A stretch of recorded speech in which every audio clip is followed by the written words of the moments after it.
कोई भी सपना साकार करने के लिए सबसे जरूरी है सही कोच का होना। चुनिए एस्ट्रो राजीव को और करे अपनी एस्ट्रोलॉजी वास्तु कंसल्टेंसी का सपना साकार। Download the app now. Class पहले दिन शुरू होती है तो 2 मिनट का ईश्वर का ध्यान, अपने ईश्वर को ध्यान करेंगे, 3 गहरी सांसें लेंगे और छोड़ेंगे और अपने ईश्वर से प्रार्थना करेंगे कि हम जो भी सीखने लगे हैं हम उसको अच्छे से सीख सकें, उसके लिए वो हमेशा हमारे साथ रहे। 3 गहरी सांसें लेने का तरीका है वो भी सुन लीजिए। आप लोगों को शायद सांस लेनी भी नहीं आती, ये सच है। सांस आप बचपन से ले रहे हो, जब से पैदा हुए तब से ले रहे हो, लेकिन सांस लेनी नहीं आती। सांस लेने का तरीका है कि जब आप सांस खींचो तो 5 सेकंड, जब सांस आपकी नाभि तक चली जाए तो वहां पे उसको 5 सेकंड के लिए होल्ड करना, और जब आप उस सांस को रिलीज करोगे तो अगले 5 सेकंड में वो सांस आपकी रिलीज हो। तीनों स्टेज बराबर बराबर का समय लेके। अक्सर हम लोग क्या करते हैं, सांस लेते हैं 5 सेकंड में, होल्ड करते हैं 2 सेकंड और छोड़ते हैं 1 सेकंड में, और यही गलत है। इसीलिए हमारे जीवन में बहुत सारी परेशानियां होती हैं। अगर सिर्फ हम सांस ढंग से लेना शुरू कर दें तो हमारे जीवन के बहुत सारे प्रॉब्लम्स अपने आप सॉल्व हो जाएं। क्योंकि ये जो प्रॉब्लम्स होती हैं इनका जो कारण है वो है बॉडी में ऑक्सीजन का इम्बैलेंस। ऑक्सीजन क्या है? प्राणवायु। तो प्राणवायु जब पूरी नहीं होगी, डिस्टर्ब होगी, कहीं ना कहीं उसकी कोई इक्वेशन अंदर शरीर में डिस्टर्ब होगी, तभी कोई राक्षस या जो प्राणवायु को हरता है मतलब राहु, वो आपके जीवन में अपनी जगह बना लेगा। तो सांस लेने की टेक्निक है, नाभि तक पूरी सांस उतरनी चाहिए। जब आप आंख बंद करेंगे तो आपकी सांस नाभि तक जानी चाहिए, और जब छोड़ें तो भी वापस आपको 5 सेकंड, जितनी देर में सांस खींची है उतनी देर में ही सांस छोड़नी। सांप की तरह फुफकार के एकदम से सांस नहीं छोड़नी, ठीक है? इंसानों की तरह छोड़िएगा। तो 5 सेकंड में इनहेल, 5 सेकंड में एक्सहेल और 5 सेकंड तक होल्ड। ये 3 स्टेप है सांस लेने के, ठीक है? चलिए शुरू करते हैं। आंखें बंद, अपने ईश्वर का ध्यान, सीधे बैठिए सब लोग, कोई भी आड़ा तिरछा लेटा हुआ नहीं होगा, और जिसका कैमरा ऑन नहीं होगा उसको मैं वेटिंग रूम में डाल दूंगा। ये क्लास है, मेरी क्लास में कैमरा बंद अलाउड नहीं है। पुट योर कैमरास ऑन, नहीं तो बिना किसी सूचना के अपने आप रूम से गायब हो जाओगे, फिर मुझे शिकायत नहीं करना, ठीक है? चलिए।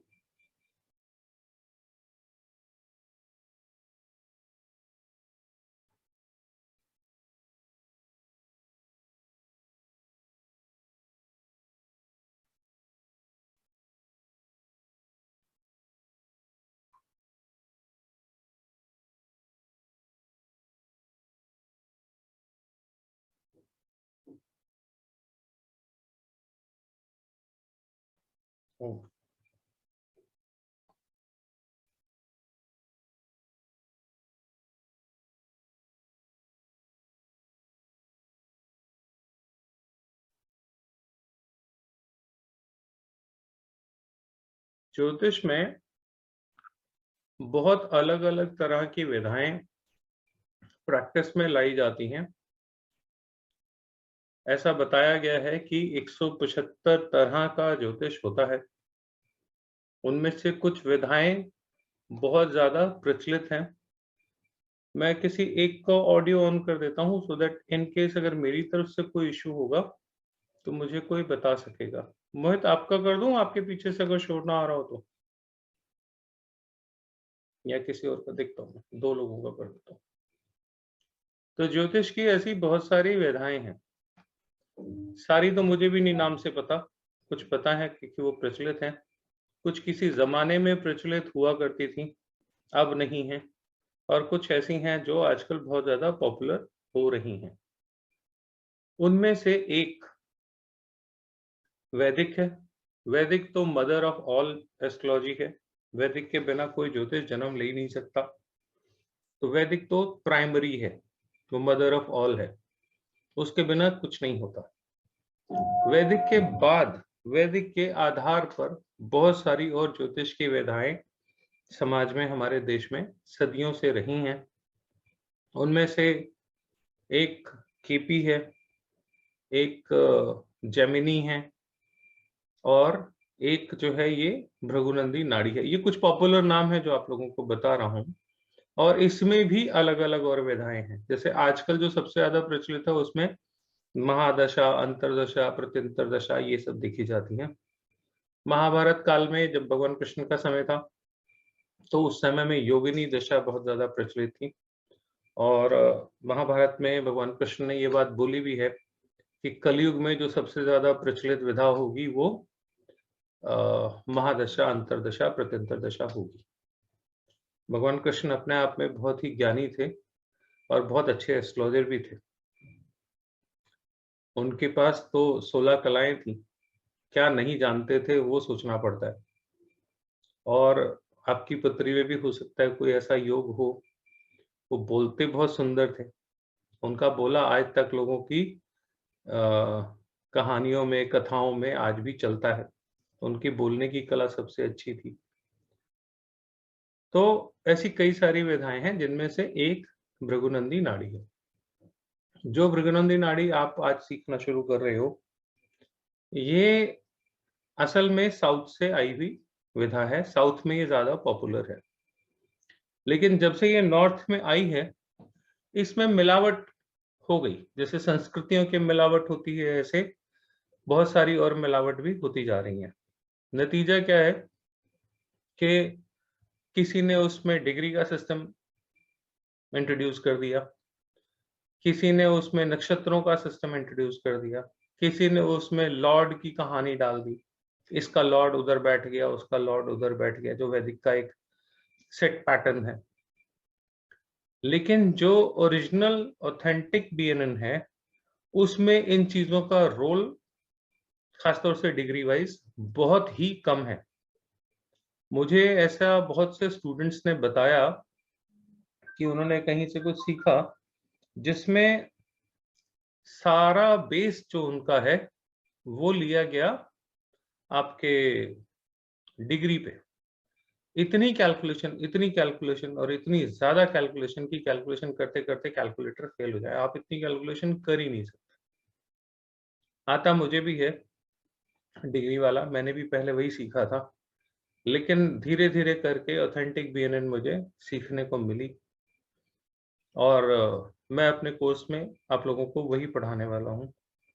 ऑथेंटिक बीएनएन में डिग्रीज का रोल कहीं कहीं पर वेरी रेयरली, जिसको हम कहते हैं ना 4-5%, बस उतना ही है।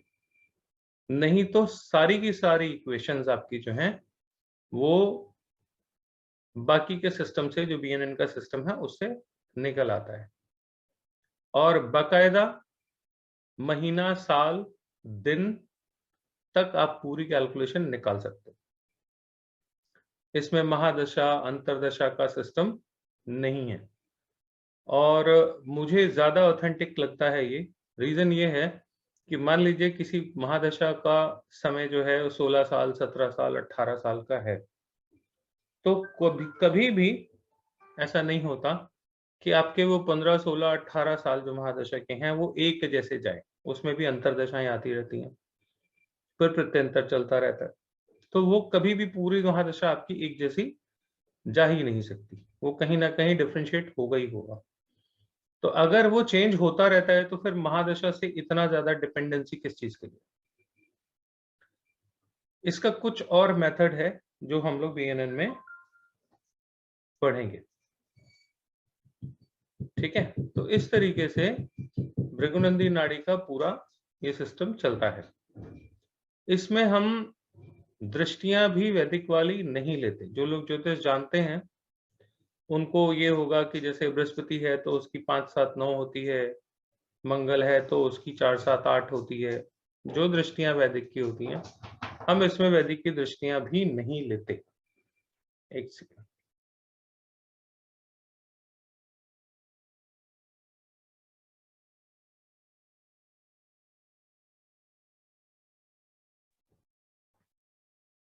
इसमें वो वाली दृष्टियां भी हम नहीं लेते। इसमें जो सिस्टम है वो बिल्कुल अलग तरीके से है और इतना सिंपल है कि प्रिडिक्शन आपकी एक्यूरेट जाएगी ही जाएगी। मैं आज तक मैंने केपी भी जानता हूँ, पहले कई साल मैंने वैदिक ही करा है, लेकिन जो एक्यूरेसी इसमें आती है वो मुझे कम से कम किसी और विधा में नहीं मिली और आसान बहुत है। क्लास के लास्ट में हमारे जो कुछ यहाँ पे मैं देख रहा हूँ कुछ स्टूडेंट्स हैं जो आए हुए हैं, जो ऑलरेडी दूसरे बैच में हैं और कर रहे हैं कोर्स में से, लेकिन फिर भी वो यहाँ आए हुए हैं, तो स्पेशली उन लोगों का बहुत-बहुत स्वागत। अमित, मोहित और कौन है? देखो कितने सारे कैमरास ऑफ हैं। कैमरास ऑफ वाले सिस्टम ऑटोमेशन में है मेरा, अपने आप गायब हो जाओगे आप लोग थोड़ी देर में। कैमरा खोल लो, अच्छी शक्लें हैं, भगवान ने इतनी अच्छी शक्ल दी, फिर क्यों बंद रखते हो? मेरे जैसा खोल सकता है कैमरा, तो आपको क्या दिक्कत है? तो जो आप सीखोगे वो बीएनएन है, लेकिन ये तो चलो बीएनएन का इंट्रोडक्शन है। मैं इससे पहले जब ज्योतिष की बात करता था तो एक बात दिमाग में आती थी कि यार ये प्लैनेट हमसे हजारों लाखों किलोमीटर दूर हैं, इनकी स्टडी से हमारी जिंदगी का क्या लेना देना? एस्ट्रोलॉजी, एस्ट्रोनॉमी समझ में आती है, वो प्लैनेट्स का मूवमेंट सब ऊपर देखते हैं, उनको कुछ ढूंढना होगा नासा वालों को, इसरो वालों को। ये हमारी शादी के बारे में ये कैसे बता देते हैं? हमारे बच्चों के बारे में ये कैसे बता देते हैं? ज्योतिष का हमसे कैसे लेना देना है, क्या लेना देना है? शुरुआत ज्योतिष की यहां से होती है और ज्योतिष भी समय के साथ साथ इवॉल्व हुआ। शुरू में ये ज्योतिष जो है ये मौसम के लिए ज्यादा देखा जाता था कि फसल कैसी होगी टाइप से। ये शादियों तक और व्यापार तक बहुत बाद में धीरे धीरे करके पहुंचा, जब जिंदगी के चैलेंजेस बढ़ते गए, पहले नहीं होता था ये। और जो इंडियन एस्ट्रोलॉजी सिस्टम है, आप लोगों को शायद जान के हैरानी भी होगी, हमारे जो ज्योतिषी सिस्टम है उसमें राशियों का कहीं कोई जिक्र नहीं है। हमारे में राशियां नहीं होती थी वैदिक सिस्टम में, लेकिन जैसे संस्कृतियां मिलती हैं तो कुछ ना कुछ नया बनता है। ऐसे ही जब सिकंदर हिंदुस्तान आया था तो यूनान से पंडित जो उस तरफ के हैं वो भी आए थे, वहां का खाना भी आया, वहां का पहनावा भी आया। ये हमेशा ही होता है जब भी कोई इस तरह का इन्वेजन होता है। तो अब हमारे खाने में देखो जंक फूड आ ही गया ना, तो कहीं ना कहीं से तो आया है, हमारा तो नहीं है। इटालियन पिज्जा खाते हैं, आपको बड़ा पसंद आने लग गया। अमेरिका में गरीब बर्गर खाता है, हम पार्टी में बर्गर खिलाते हैं, वो अलग बात है, लेकिन आ गया।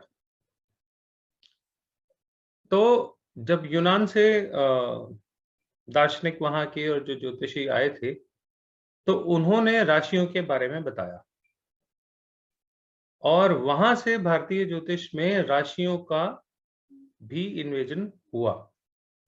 उसके अपने रिजल्ट्स हैं, लेकिन हमारा जो भारतीय सिस्टम था उसमें नक्षत्रों के ऊपर ज्यादा बात होती थी, वो नक्षत्रों पे बेस्ड ज्यादा था। बीएनएन में हम और कुछ भी नहीं देखते, सिर्फ और सिर्फ D1 चार्ट या लगन चार्ट जिसको हम कहते हैं, सिर्फ वो देखते हैं और उसी से ही सारी मूवमेंट्स आपकी कैलकुलेट हो जाती है। कोई D1 चार्ट के अलावा कोई भी चार्ट, नवमांश कुंडली, दशमांश कुंडली, षोडश कुंडली, ये सब कुछ भी नहीं देखना, चलित भी नहीं देखना, कहीं नहीं यूज है उसका, सिर्फ एक चार्ट। तो जब आप ये सीखोगे तो लोगों का एक सवाल ये आता है, क्योंकि आजकल सॉफ्टवेयर भी बड़े महंगे महंगे से हो गए हैं, तो ये कहते हैं सर इसके लिए क्या सॉफ्टवेयर भी लेना पड़ेगा? कोई सॉफ्टवेयर नहीं लेना पड़ेगा। किसी भी फोन में जो भी ऐप डाउनलोड कर सकते हो जो एक सिंपल सी पत्री बना सकता है, आप वो पत्री डाउनलोड कर लो और वो जो सामने आ जाएगा आपके, वही आपके सारे प्रेडिक्शंस कर देगा। आपको कोई ऐप, कोई सॉफ्टवेयर या कुछ भी लेने की, परचेज करने की जरूरत नहीं है। जो फ्री वाला सॉफ्टवेयर है वो आपका बढ़िया काम करता है। एस्ट्रोसेज सबसे कॉमन सॉफ्टवेयर है, अगर आप वो लेना चाहो तो वो डाउनलोड करके आप यूज कर सकते हो। सवाल ये आता है कि ये ज्योतिष हमारी जिंदगी से कैसे जुड़ा हुआ है और कैसे इसके असरात हमारे ऊपर आते हैं, असर हमारे ऊपर आते हैं। देखिए, टोटल जो प्लैनेट है वो है, धरती भी एक प्लैनेट है, ये धरती जिसमें हम रहते हैं ये भी एक प्लैनेट है। तो हमारे अलावा 9 है और उसमें से भी प्लैनेट 7 है। 2 प्लैनेट राहु और केतु ये शैडो प्लैनेट है, ये एक्चुअल में प्लैनेट नहीं है। और ये 2 प्लैनेट जो है ये चंद्रमा के 2 नोड्स हैं, राहु और केतु। नोड्स मतलब जैसे आप देखते हो ना, ग्लोब देखते हो ना, ग्लोब में ऊपर नीचे 2 कीलें होती हैं और उसके बीच में ग्लोब घूमता है। तो वो जो पॉइंटर्स हैं जहां पे वो कनेक्ट करता है कीलें दोनों उसकी, या होल्डर जो उसका है, वो दोनों पॉइंट्स जो हैं वहां पे छाया सी बन जाती है, आकृति सी बन जाती है। तो वो राहु और केतु की आकृतियां मानी जाती हैं, इसको छाया ग्रह बोलते हैं। हमारे इस जीवन में हमें जो भी रिजल्ट देने हैं वो इन्हीं दोनों ने देने हैं। ये डिलीवरी बॉय है, आपने पिज्जा ऑर्डर किया या कुछ भी ऑर्डर किया, अगर डिलीवरी बॉय नहीं है तो घर तक नहीं पहुंचेगा। तो आपके जो पिछले जन्म के कर्म हैं उनके डिलीवरी बॉय हैं राहु और केतु। इनके बिना आपका जीवन नहीं चल सकता। अगर डिलीवरी बॉय वाला खाना जूठा करके दे देगा तो आपको जूठा ही खाना पड़ेगा। ये कहानी है राहु और केतु की। राहु केतु चंद्रमा के नोड से ही क्यों पैदा हुए, किसी और प्लैनेट से क्यों नहीं पैदा हुए? कहीं ना कहीं इससे हमारा क्या रिश्ता है, या ऐसे ही किसी ने कुछ भी बोल दिया? इसका रिश्ता हमारे पूर्व जन्म के कर्मों से है। हम अपने पिछले जन्म में जो भी कर्म करके आए वो सारे के सारे कर्म हमें इस जन्म में रिजल्ट के तौर पे मिलेंगे। ठीक है?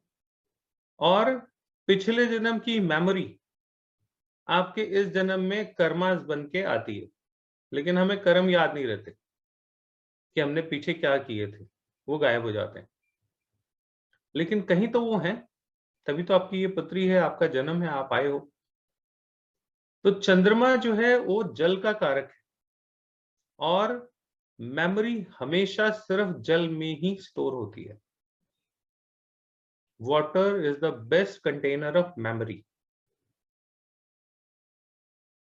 और जब बच्चा माँ के पेट में होता है तो भी वो पानी में ही होता है, फ्लोट करता है।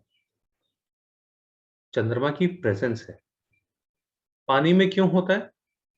क्योंकि उसकी जो पिछले जन्मों की मेमोरी है वो उसके इस जन्म के डेटा में डाल रहा होता है जब बच्चा पेट में होता है। और धीरे धीरे धीरे धीरे पिछले जन्म की सारी मेमोरी जो वाटर में होती है वो उस बच्चे के इस जन्म में उसके ब्रेन में, उसके सबकॉन्शियस में डेटा ट्रांसफर हो जाता है। और जब बच्चा पैदा हो जाता है तो राहु केतु कहते हैं चल बेटा अब शुरू हो जा, तेरे कर्म सारे ट्रांसफर हो गए पिछले जन्म के, और अब तो इसका फल भुगतने के लिए तैयार हो जा। तो माँ कंसीव करती है, माँ भी जल मानी गई है, माँ भी चंद्रमा मानी गई है। कोई भी सपना साकार करने के लिए सबसे जरूरी है सही कोच का होना। चुनिए एस्ट्रो राजीव को और करे अपनी एस्ट्रोलॉजी वास्तु कंसल्टेंसी का सपना साकार। Download the app now. माँ ही जल है और मेमोरी जल में कंटेन होती है। तो इस धरती पे बच्चे को लाने का कारक माँ बनती है। माँ नहीं बनती असल में, वो वाटर कंटेनर जो है वो बनता है। हो सकता है अगले 20, 30, 40 सालों में आदमी भी बच्चों को जन्म देने लग जाए, लेकिन देंगे पानी में ही। साइंस का पता नहीं क्या कर जाए, लेकिन पानी से ही जीवन आएगा, ये कंफर्म है। इसको बदला नहीं जा सकता, क्योंकि आपकी पिछले जन्म की जो मेमोरी है वो पानी के थ्रू ही आपको इस जन्म में मिलने वाली है। और राहु केतु उस कर्मों को भुगतने के लिए आपको लेके आ जाते हैं, आज अभी मैदान में अब खेलेंगे, ये लाइफ हमारी है। ठीक है? तो ये तो है हमारे जन्म की कहानी। तो जन्म से हमारे ज्योतिष कैसे जुड़ा है? ऐसा नहीं है कि किसी के मन में आया, उसने कहा यार एक काम करो, चंद्रमा को ना मम्मी बना दो। तो किसी ने चंद्रमा को बोला आज से चंद्रमा मम्मी हो गई। किसी के मन में आया सूरज को पापा बना दो, तो बोले आज से सूरज पापा हो गए। ऐसा नहीं है। ये सब एक बहुत ही जबरदस्त और बहुत ही डीप रूटेड साइंस है। जब मैं नहीं जानता था ये सब। आप लोगों को वैदिक के हिसाब से अगर मैं कहूँ तो पहले राहु की महादशा आती है और उसके बाद जुपिटर की महादशा आती है। ये ऑर्डर है। राहु की दशा में आदमी नास्तिक हो जाता है, क्योंकि राहु एक ऐसा प्लैनेट है जो भगवान के अस्तित्व को नहीं मानता। वो एक्सेप्ट नहीं करता कि इस दुनिया में भगवान है। वो कहता है मैं भगवान हूं। Rahu is the only anti planet of Jupiter. Scientifically देखोगे तो क्या है, जुपिटर इज ऑक्सीजन, प्राण देता है। ऑक्सीजन क्या देती है? प्राण देती है। तो जुपिटर प्राण है और प्राण हरता राहु है। तो बृहस्पति का राहु से मन लगता नहीं, दोनों एक दूसरे के एंटी हैं। तो जुपिटर अगर ऑक्सीजन है तो राहु क्या हो गया? कार्बन डाइऑक्साइड हो गया। दोनों एक दूसरे के उल्टे हैं। और इसी तरीके से हमारी पृथ्वी में बाकी सारे प्लैनेट्स भी अपनी कोई ना कोई प्लेसमेंट रखते हैं। एक कहा जाता है ऐसा, अगर मैं ठीक से बोल रहा हूं उसको, वो ये है कि यथ ब्रह्मांडे तथ पिंडे। ऐसा हमारे यहाँ बोला गया। जैसा ये ब्रह्मांड है वैसा ही हमारा ये पिंड है, हमारा शरीर है। आपके अंदर भी वो सब कुछ है जो इस संसार में है। जब आपके टेस्ट कराते हैं मेडिकल के और रिपोर्ट आती है तो उसमें क्या बोलता है डॉक्टर? आयरन कम है, आपके शरीर में कॉपर कम है, सोडियम कम है, कैल्शियम कम है, बोलता है ना? रिपोर्ट में यही सब आता है ना? ऐसे ही इस धरती के अंदर भी बहुत सारे मिनरल्स छुपे होते हैं। ऊपर वाले ने एक सॉफ्टवेयर बनाया और उस सॉफ्टवेयर में पूरी सृष्टि को रच दिया। अपने हाथ में उसने कुछ नहीं रखा। रीबर्थ का बीज उसने जो चीज है उसी में डाला है। फूल को दोबारा पैदा होने के लिए बीज उसने फूल के अंदर ही डाला है। इंसान से इंसान बनने का सिस्टम उसने इंसान के अंदर ही डाला है। प्याज के बीज से ही कलौंजी और कलौंजी से प्याज बनता जाता है, बनता जाता है। ये कुदरत ने रचा है, वो ऑटोमेशन में है सारा। और एक साइकिल है उसका, उसी में चलता है। जैसे ही आप नेचर से अलग होते हो आपको तकलीफ होती है। क्या होती है? कैल्शियम कम हो गया, कहीं ना कहीं आपने नेचर को छेड़ दिया। ऐसे ही ऊपर भी एक सिस्टम है। धरती के नीचे जो मिनरल्स हैं वो तो है ही हैं, वही मिनरल्स आपके शरीर में हैं वो तो है ही हैं। ऐसे ही एक सिस्टम ऊपर है जिसको हम बोलते हैं सोलर सिस्टम। तो वो सोलर सिस्टम, मेरे शरीर का सोलर सिस्टम, इस दुनिया का सोलर सिस्टम, सब एक ही सिंक में है, ये अलग अलग नहीं। तो कहीं पे भी कोई एक हरकत होगी तो उसका असर दूसरे और दूसरे से तीसरे फैक्टर पे पड़ना ही है। इसलिए जब ऊपर कोई प्लैनेटरी मूवमेंट होती है तो हमारी जिंदगी में भी कुछ साथ साथ होता है। फर्क क्या है? अमाउंट का फर्क है। मेरे अंदर हीमोग्लोबिन कितना है? 12 11 ऐसे होगा ना, 8 10 से ऊपर 11 12 हेल्दी पर्सन का कुछ ऐसे होता है। आपका हीमोग्लोबिन आपका मंगल है। एक वो कहावत सुनी है आपने, mens are from Mars, females are from Venus? सुना होगा ना, सबने सुना होगा। मेन्स आर फ्रॉम मार्स, हम जहां पे हैं, धरती जहां पे है, धरती भी एक प्लेनेट है ना? तो धरती ऐसी जगह पे है कि उससे अलाइनमेंट में मार्स जहां पे है, मंगल जहां पे है, वो एक ऐसी अलाइनमेंट है कि जब भी अंतरिक्ष में कोई भी उल्का पिंड या कोई भी चीज टकराने के लिए धरती की तरफ चलती है तो बीच में मंगल खड़ा है।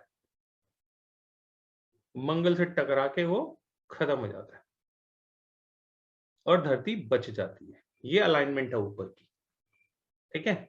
यही सेम हरकत आपके शरीर में कैसे होती है? देखिए, जब भी कोई वायरस या बैक्टीरिया आपके शरीर में घुसने की कोशिश करता है तो ये मंगल जो है वो उसको नलिफाई कर देता है। अगर आपका हीमोग्लोबिन अच्छा है तो आपको बीमारियां नहीं होंगी। क्यों? वो जो आ रहा है ना आपको मारने के लिए, मंगल उसको मार देता है। अब बात क्या आ गई, ये मारने पीटने की आ गई, है ना? तो मंगल का काम ही यही है, मारना पीटना। आपके शरीर में बैक्टीरिया को मारे, आपके देश के दुश्मनों को बॉर्डर पे मारे, देश में शहर में क्रिमिनल्स को पुलिस वाले मारे पीटे पकड़े, तो इसका काम जो है मंगल ही करेगा। एक है ना, ऊपर जो सिस्टम है, जो हमारे शरीर में सिस्टम है और जो हमारे समाज में सिस्टम है, एक ही है ना, सब तीनों एक ही इसमें आ गए ना। हर जगह ज्योतिष है, इवेंट छोटी है या बड़ी है, लेकिन जो इवेंट मेरी जिंदगी में हो रही है वो मेरे लिए बहुत बड़ी है। दुनिया के लिए हो सकता है वो उसका कोई अहमियत ना हो। मेरी शादी हो रही है तो मेरे लिए वो बहुत बड़ी इंपॉर्टेंस है। डिवोर्स हो रहा है तो भी बहुत बड़ी इंपॉर्टेंस है, क्योंकि तकलीफ या खुशी मेरी है। दुनिया को उससे फर्क पड़ता है नहीं पड़ता वो अलग बात है। क्यों? क्योंकि मैं एक बहुत छोटी सी यूनिट हूं। लेकिन जब ऊपर कोई बहुत बड़ी सी हरकत होती है ना, तो नीचे सब हिल जाते हैं। अभी टर्किया हिला।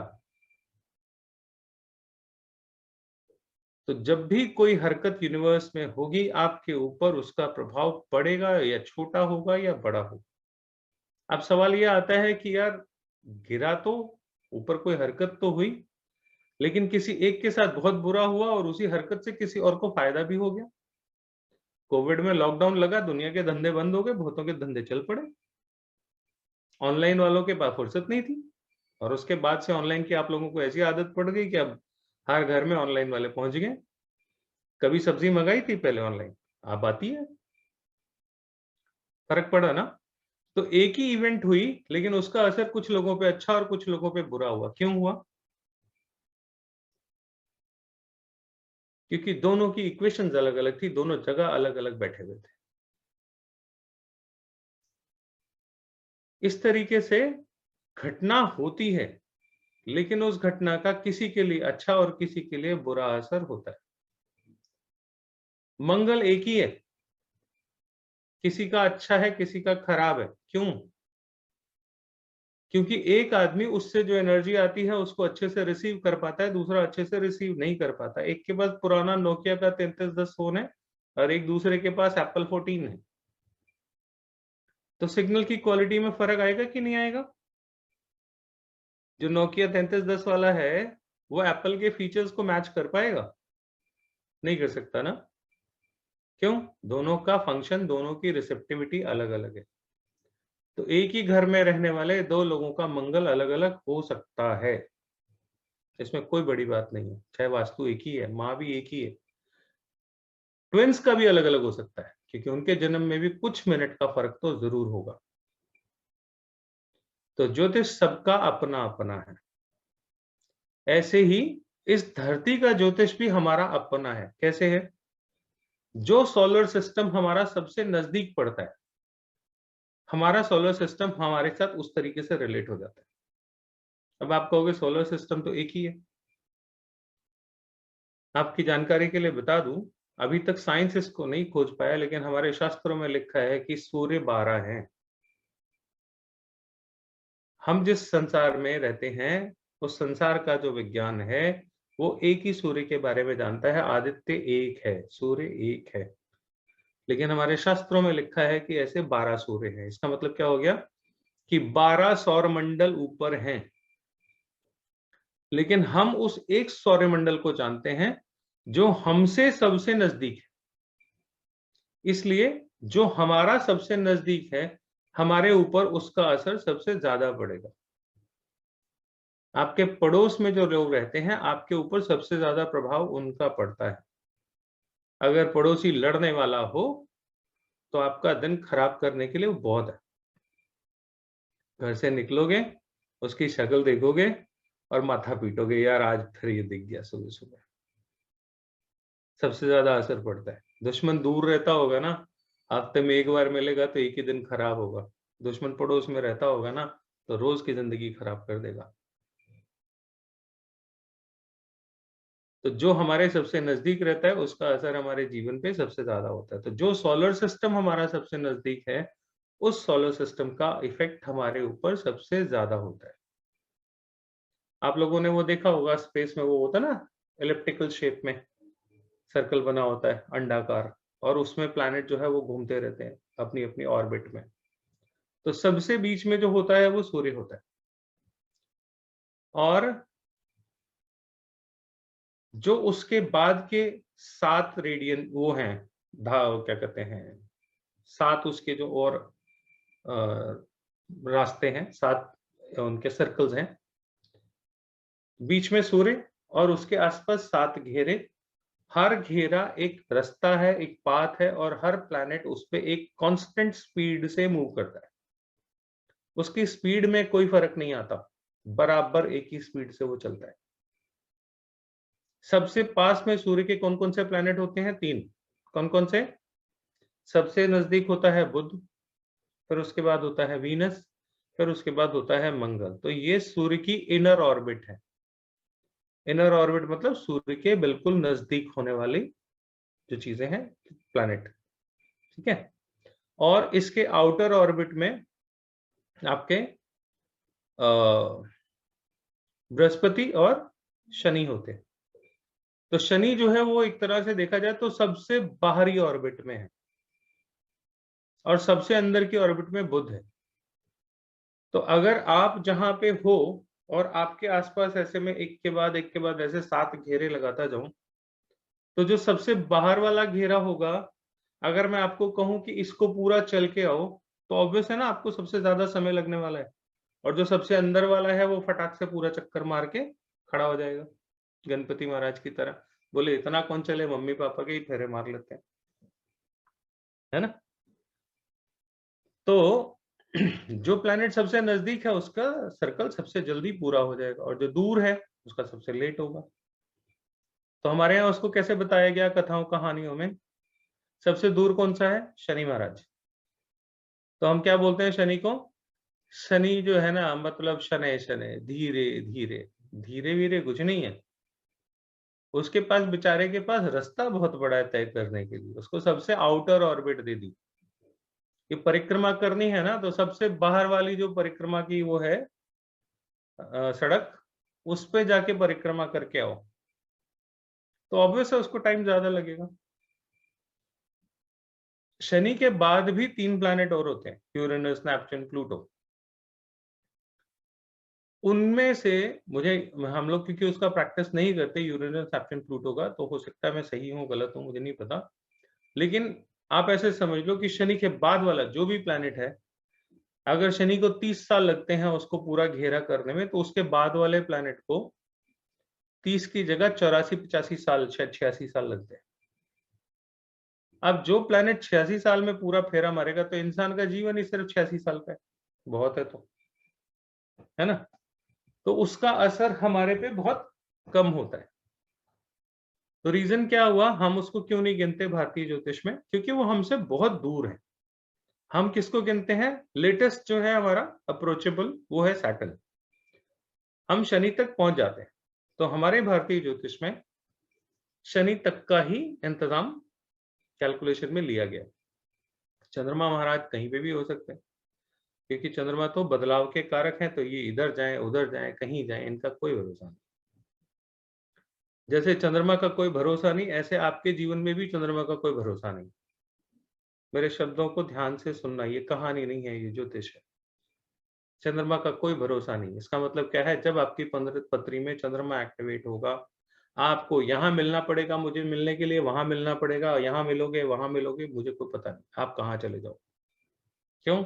आपका चंद्रमा एक्टिवेट है। आपसे मिलने के लिए आप खुद ही मुझे अपॉइंटमेंट नहीं दे पाओगे। क्यों? यार मैंने कल दिल्ली जाना है, परसों मुंबई जाना है, फिर वहां से मैं बैंगलोर चले जाऊंगा, वहां से फिर मुझे ऊटी जाना है, फिर फैमिली के साथ 5 दिन के हॉलीडे है। अरे क्या कर रहे हो भाई, इतना क्यों घूम रहे हो? वो बोला मैं थोड़ी घूम रहा हूँ, मेरा चंद्रमा मुझे घुमा रहा है। तो जब चंद्रमा आपका ऐसा होगा तो आप ऐसे ही घूमोगे। आपने देखा होगा बहुत से ऐसे लोग हैं जो जिंदगी भर यात्राओं में ही रहते,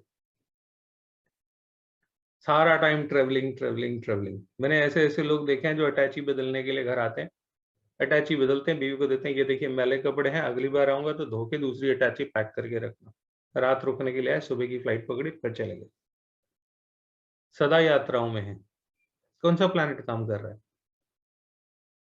चंद्रमा कर रहा है। चंद्रमा का कोई भरोसा नहीं, ये कहाँ हो। ये शनि के साथ भी हो सकता है, ये सूर्य के साथ भी हो सकता है। सूर्य के साथ होगा तो कब होगा? जब अमावस होगी। अमावस को चंद्रमा सूर्य के पास आ जाता है, सूर्य चंद्र एक साथ इकट्ठे हो गए तो अमावस आ गई। और चंद्रमा दूर सबसे आउटर ऑर्बिट में चले गए शनिदेव के साथ मिलने, नमस्ते करने, तो क्या हो गया? साढ़े साती शुरू हो गई। टाइप ऑफ साढ़े साती की कुछ इक्वेशन है, साढ़े साती ऐसे नहीं होती, उसके मैथमेटिक्स है, वो बाद में बात करेंगे। लेकिन मैं आपको प्लैनेट्स की मूवमेंट बता रहा हूं। चंद्रमा ऐसे घूमता है, सबसे फास्टेस्ट मूविंग प्लैनेट है चंद्रमा। चंद्रमा हमारे शरीर में हमारा मन है। एक मन ही है जो without visa, without ticket, without passport, without flight पूरी दुनिया घूम के आ सकता है। कुछ नहीं चाहिए, मन है। ये प्लैनेट्स हैं, ये हमारा शरीर है। अब सोचने वाली बात ये है कि ये जो ऊपर इतने सारे सिस्टम चल रहे हैं, ये सब एक डिसिप्लिन में है। कोई डिसिप्लिन नहीं तोड़ रहा। चंद्रमा अपनी गति से चल रहा है, जो भी उसकी गति है, तेज कहो, फास्ट कहो, स्लो कहो, इसकी प्लैनेट की जो चाल है वो है। सब अपनी अपनी चाल से चल रहे हैं और सब बड़ी तमीज से चलते हैं। कोई एक दूसरे को टांग नहीं मारता, कोई एक दूसरे की चाल नहीं बिगाड़ता। तो ये जो डिसिप्लिन है इन लोगों के बीच में, ये कहां से आ रहा है? कौन है जो इनको एक ही रास्ते पे कांस्टेंट स्पीड से चलाया जा रहा है बिना हिले डुले?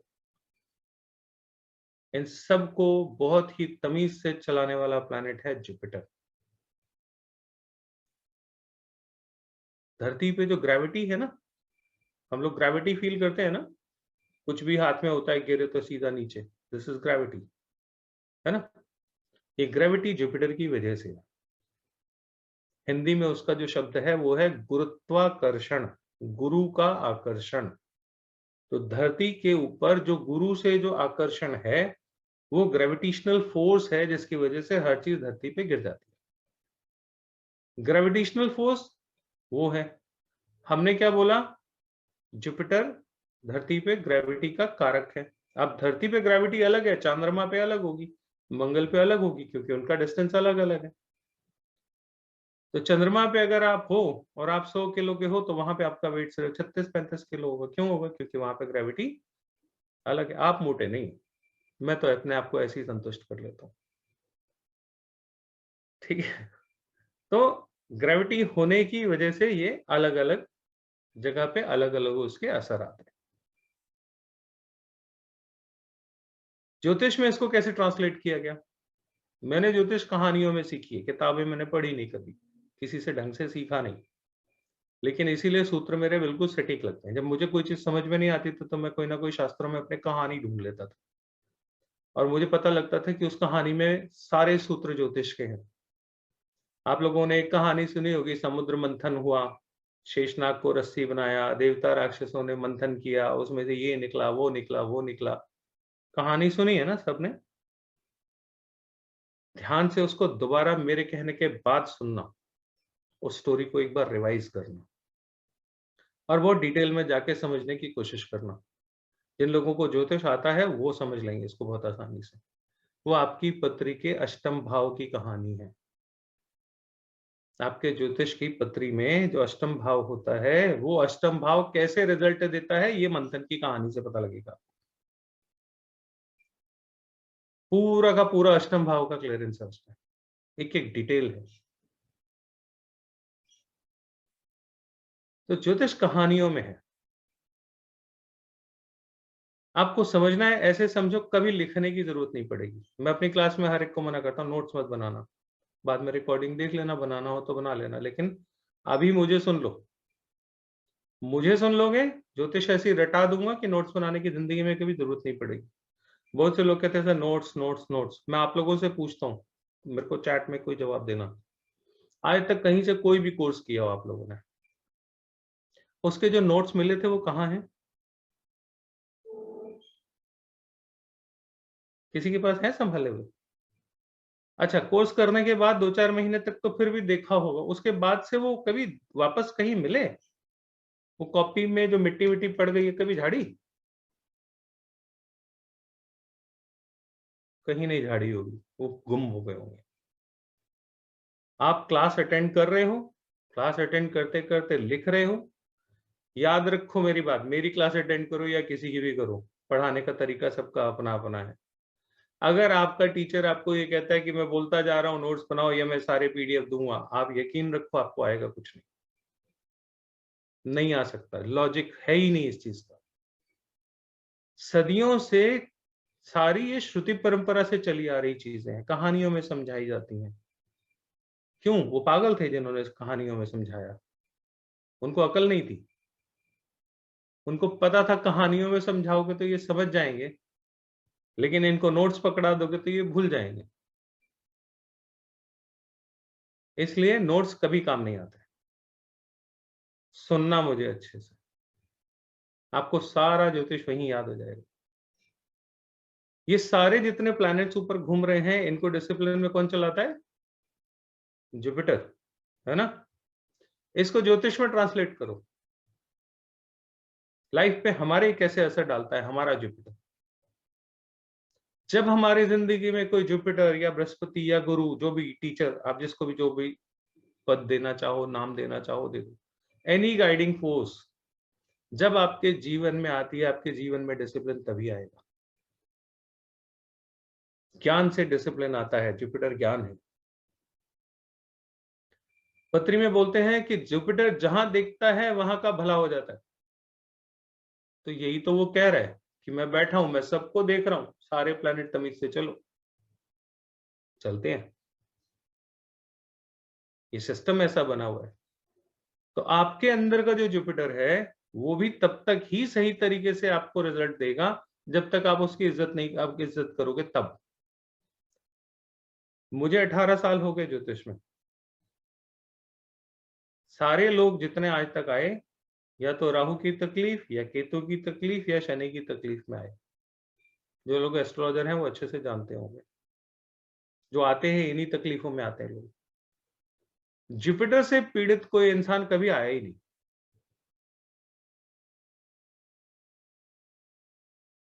अरे जिसका जुपिटर ही पीड़ित है, वो जुपिटर के पास जाएगा कैसे?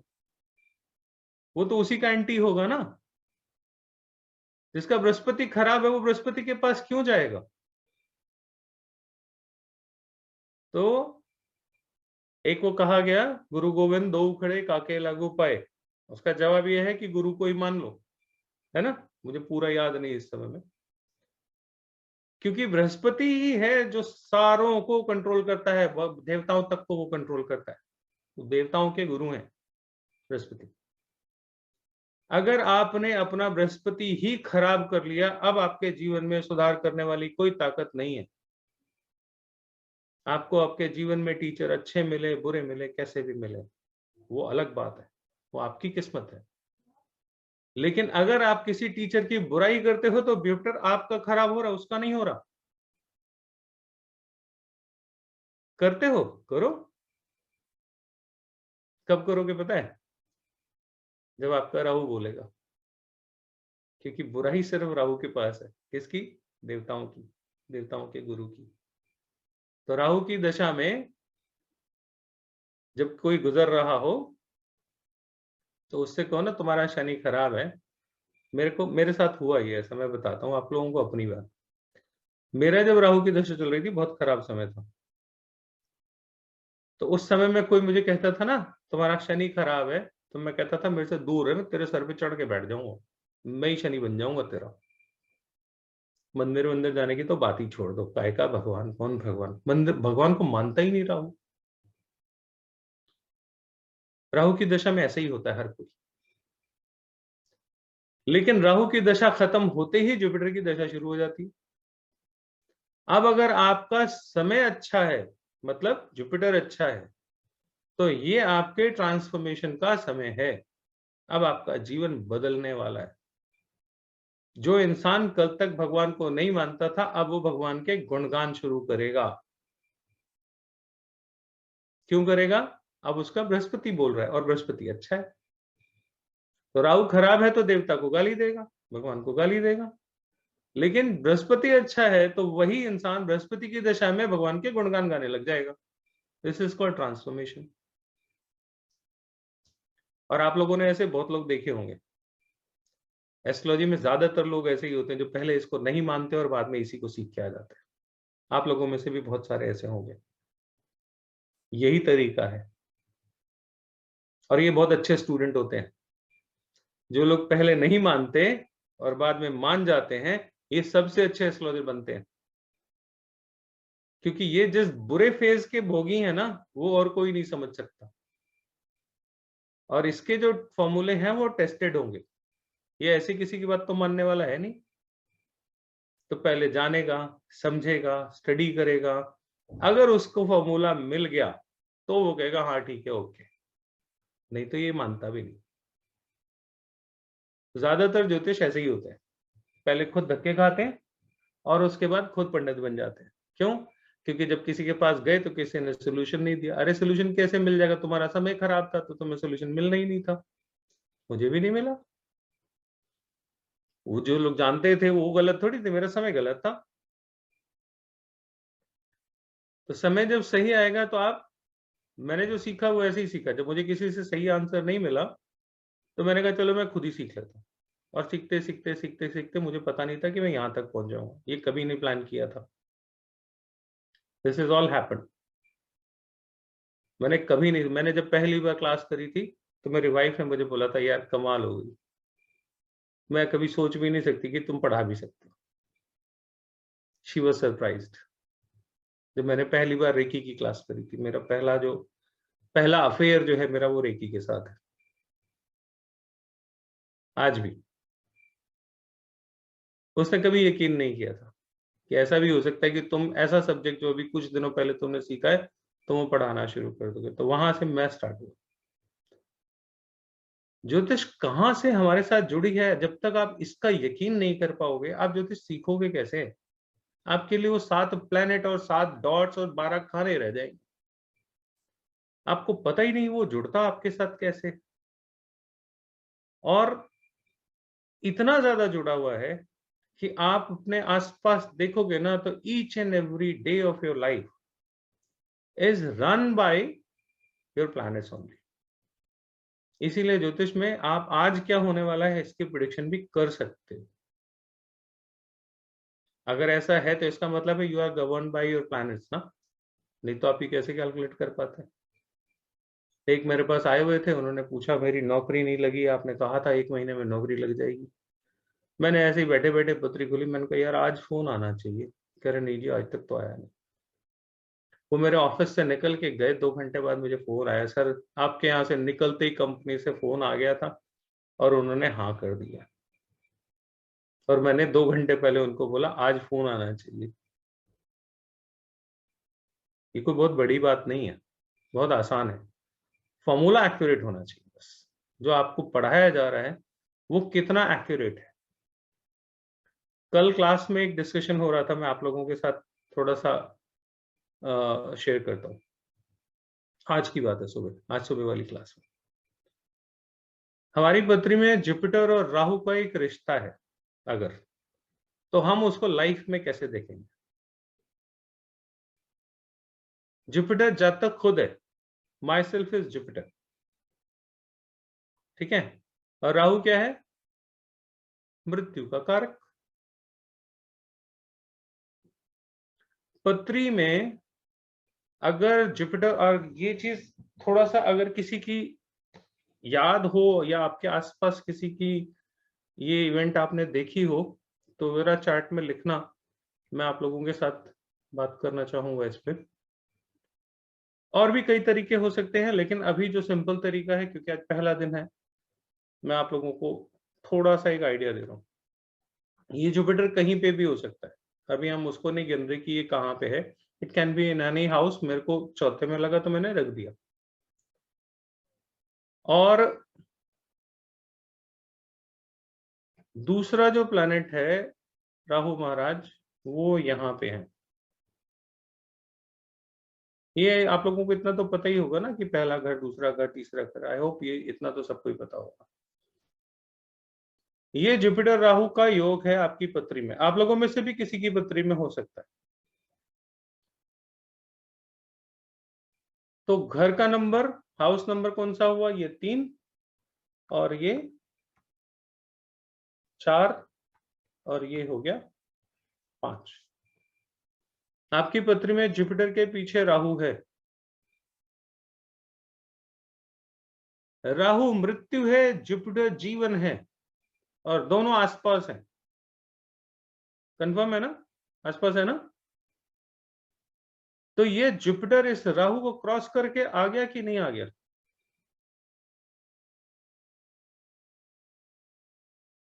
ये जुपिटर पहले 3 में आया होगा, फिर 4 में आया होगा।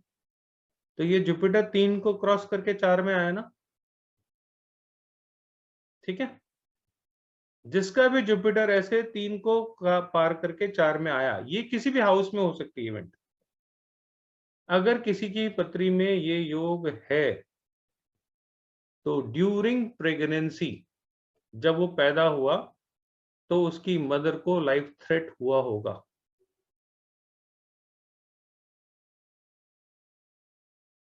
बच्चा पेट में कहीं ना कहीं दिक्कत में आया होगा। जीव कौन है? आप हो ना? पेट मां का है, जीव पर्सन तो आप हो। आप जुपिटर हो ना? और राहु से मिल रहे हो कब? पैदा होने से पहले। तो जुपिटर 4th हाउस, जन्म हुआ, इससे पहले जुपिटर कहां था? तीसरे को पार करके आया, मृत्यु को पार करके आया। तो ड्यूरिंग प्रेगनेंसी मां के गर्भ में इस बच्चे को कहीं ना कोई लाइफ थ्रेटनिंग प्रॉब्लम हुई होगी। अगर आप लोगों की पत्री में किसी का है तो मुझे वेरीफाई करना, अगर आप लोगों को पता हो तो, और चैट में लिखिएगा या हैंड रेज कर दीजिए। और अगर ये जुपिटर के बाद राहु है तो जब आपका जन्म हुआ, जन्म होते ही सबसे पहले आपको सांस की तकलीफ हुई होगी। आईसीयू में ले जाके ऑक्सीजन लगा के कहीं ना कहीं आपकी सांस को प्रॉपर चलाया गया होगा। क्यों? लाइफ थ्रेटनिंग एक्सपीरियंस एक बार होने वाला है। कब? जन्म के बाद, क्योंकि राहु कहां है? जन्म के बाद। जुपिटर आप खुद हो, आपका जन्म है। ठीक है। तो वो बाद में इस तरीके से अगर पत्री में है तो ऐसा रिजल्ट आपका कहीं ना कहीं आपकी लाइफ में आया होगा। हाँ जी भूपति जी, आपका ऑडियो ऑन किया मैंने, बताइए। नमो नारायण सर। नमो नारायण जी, कहाँ से हो आप? हाँ, दिल्ली से सर। हाँ जी बताओ, क्या शेयर करना चाहते हो? वो मेरे मेरे बेटे का है सर। 4th हाउस में गुरु है और 3rd में जो है राहु है। पर ऐसा कुछ हुआ तो नहीं था।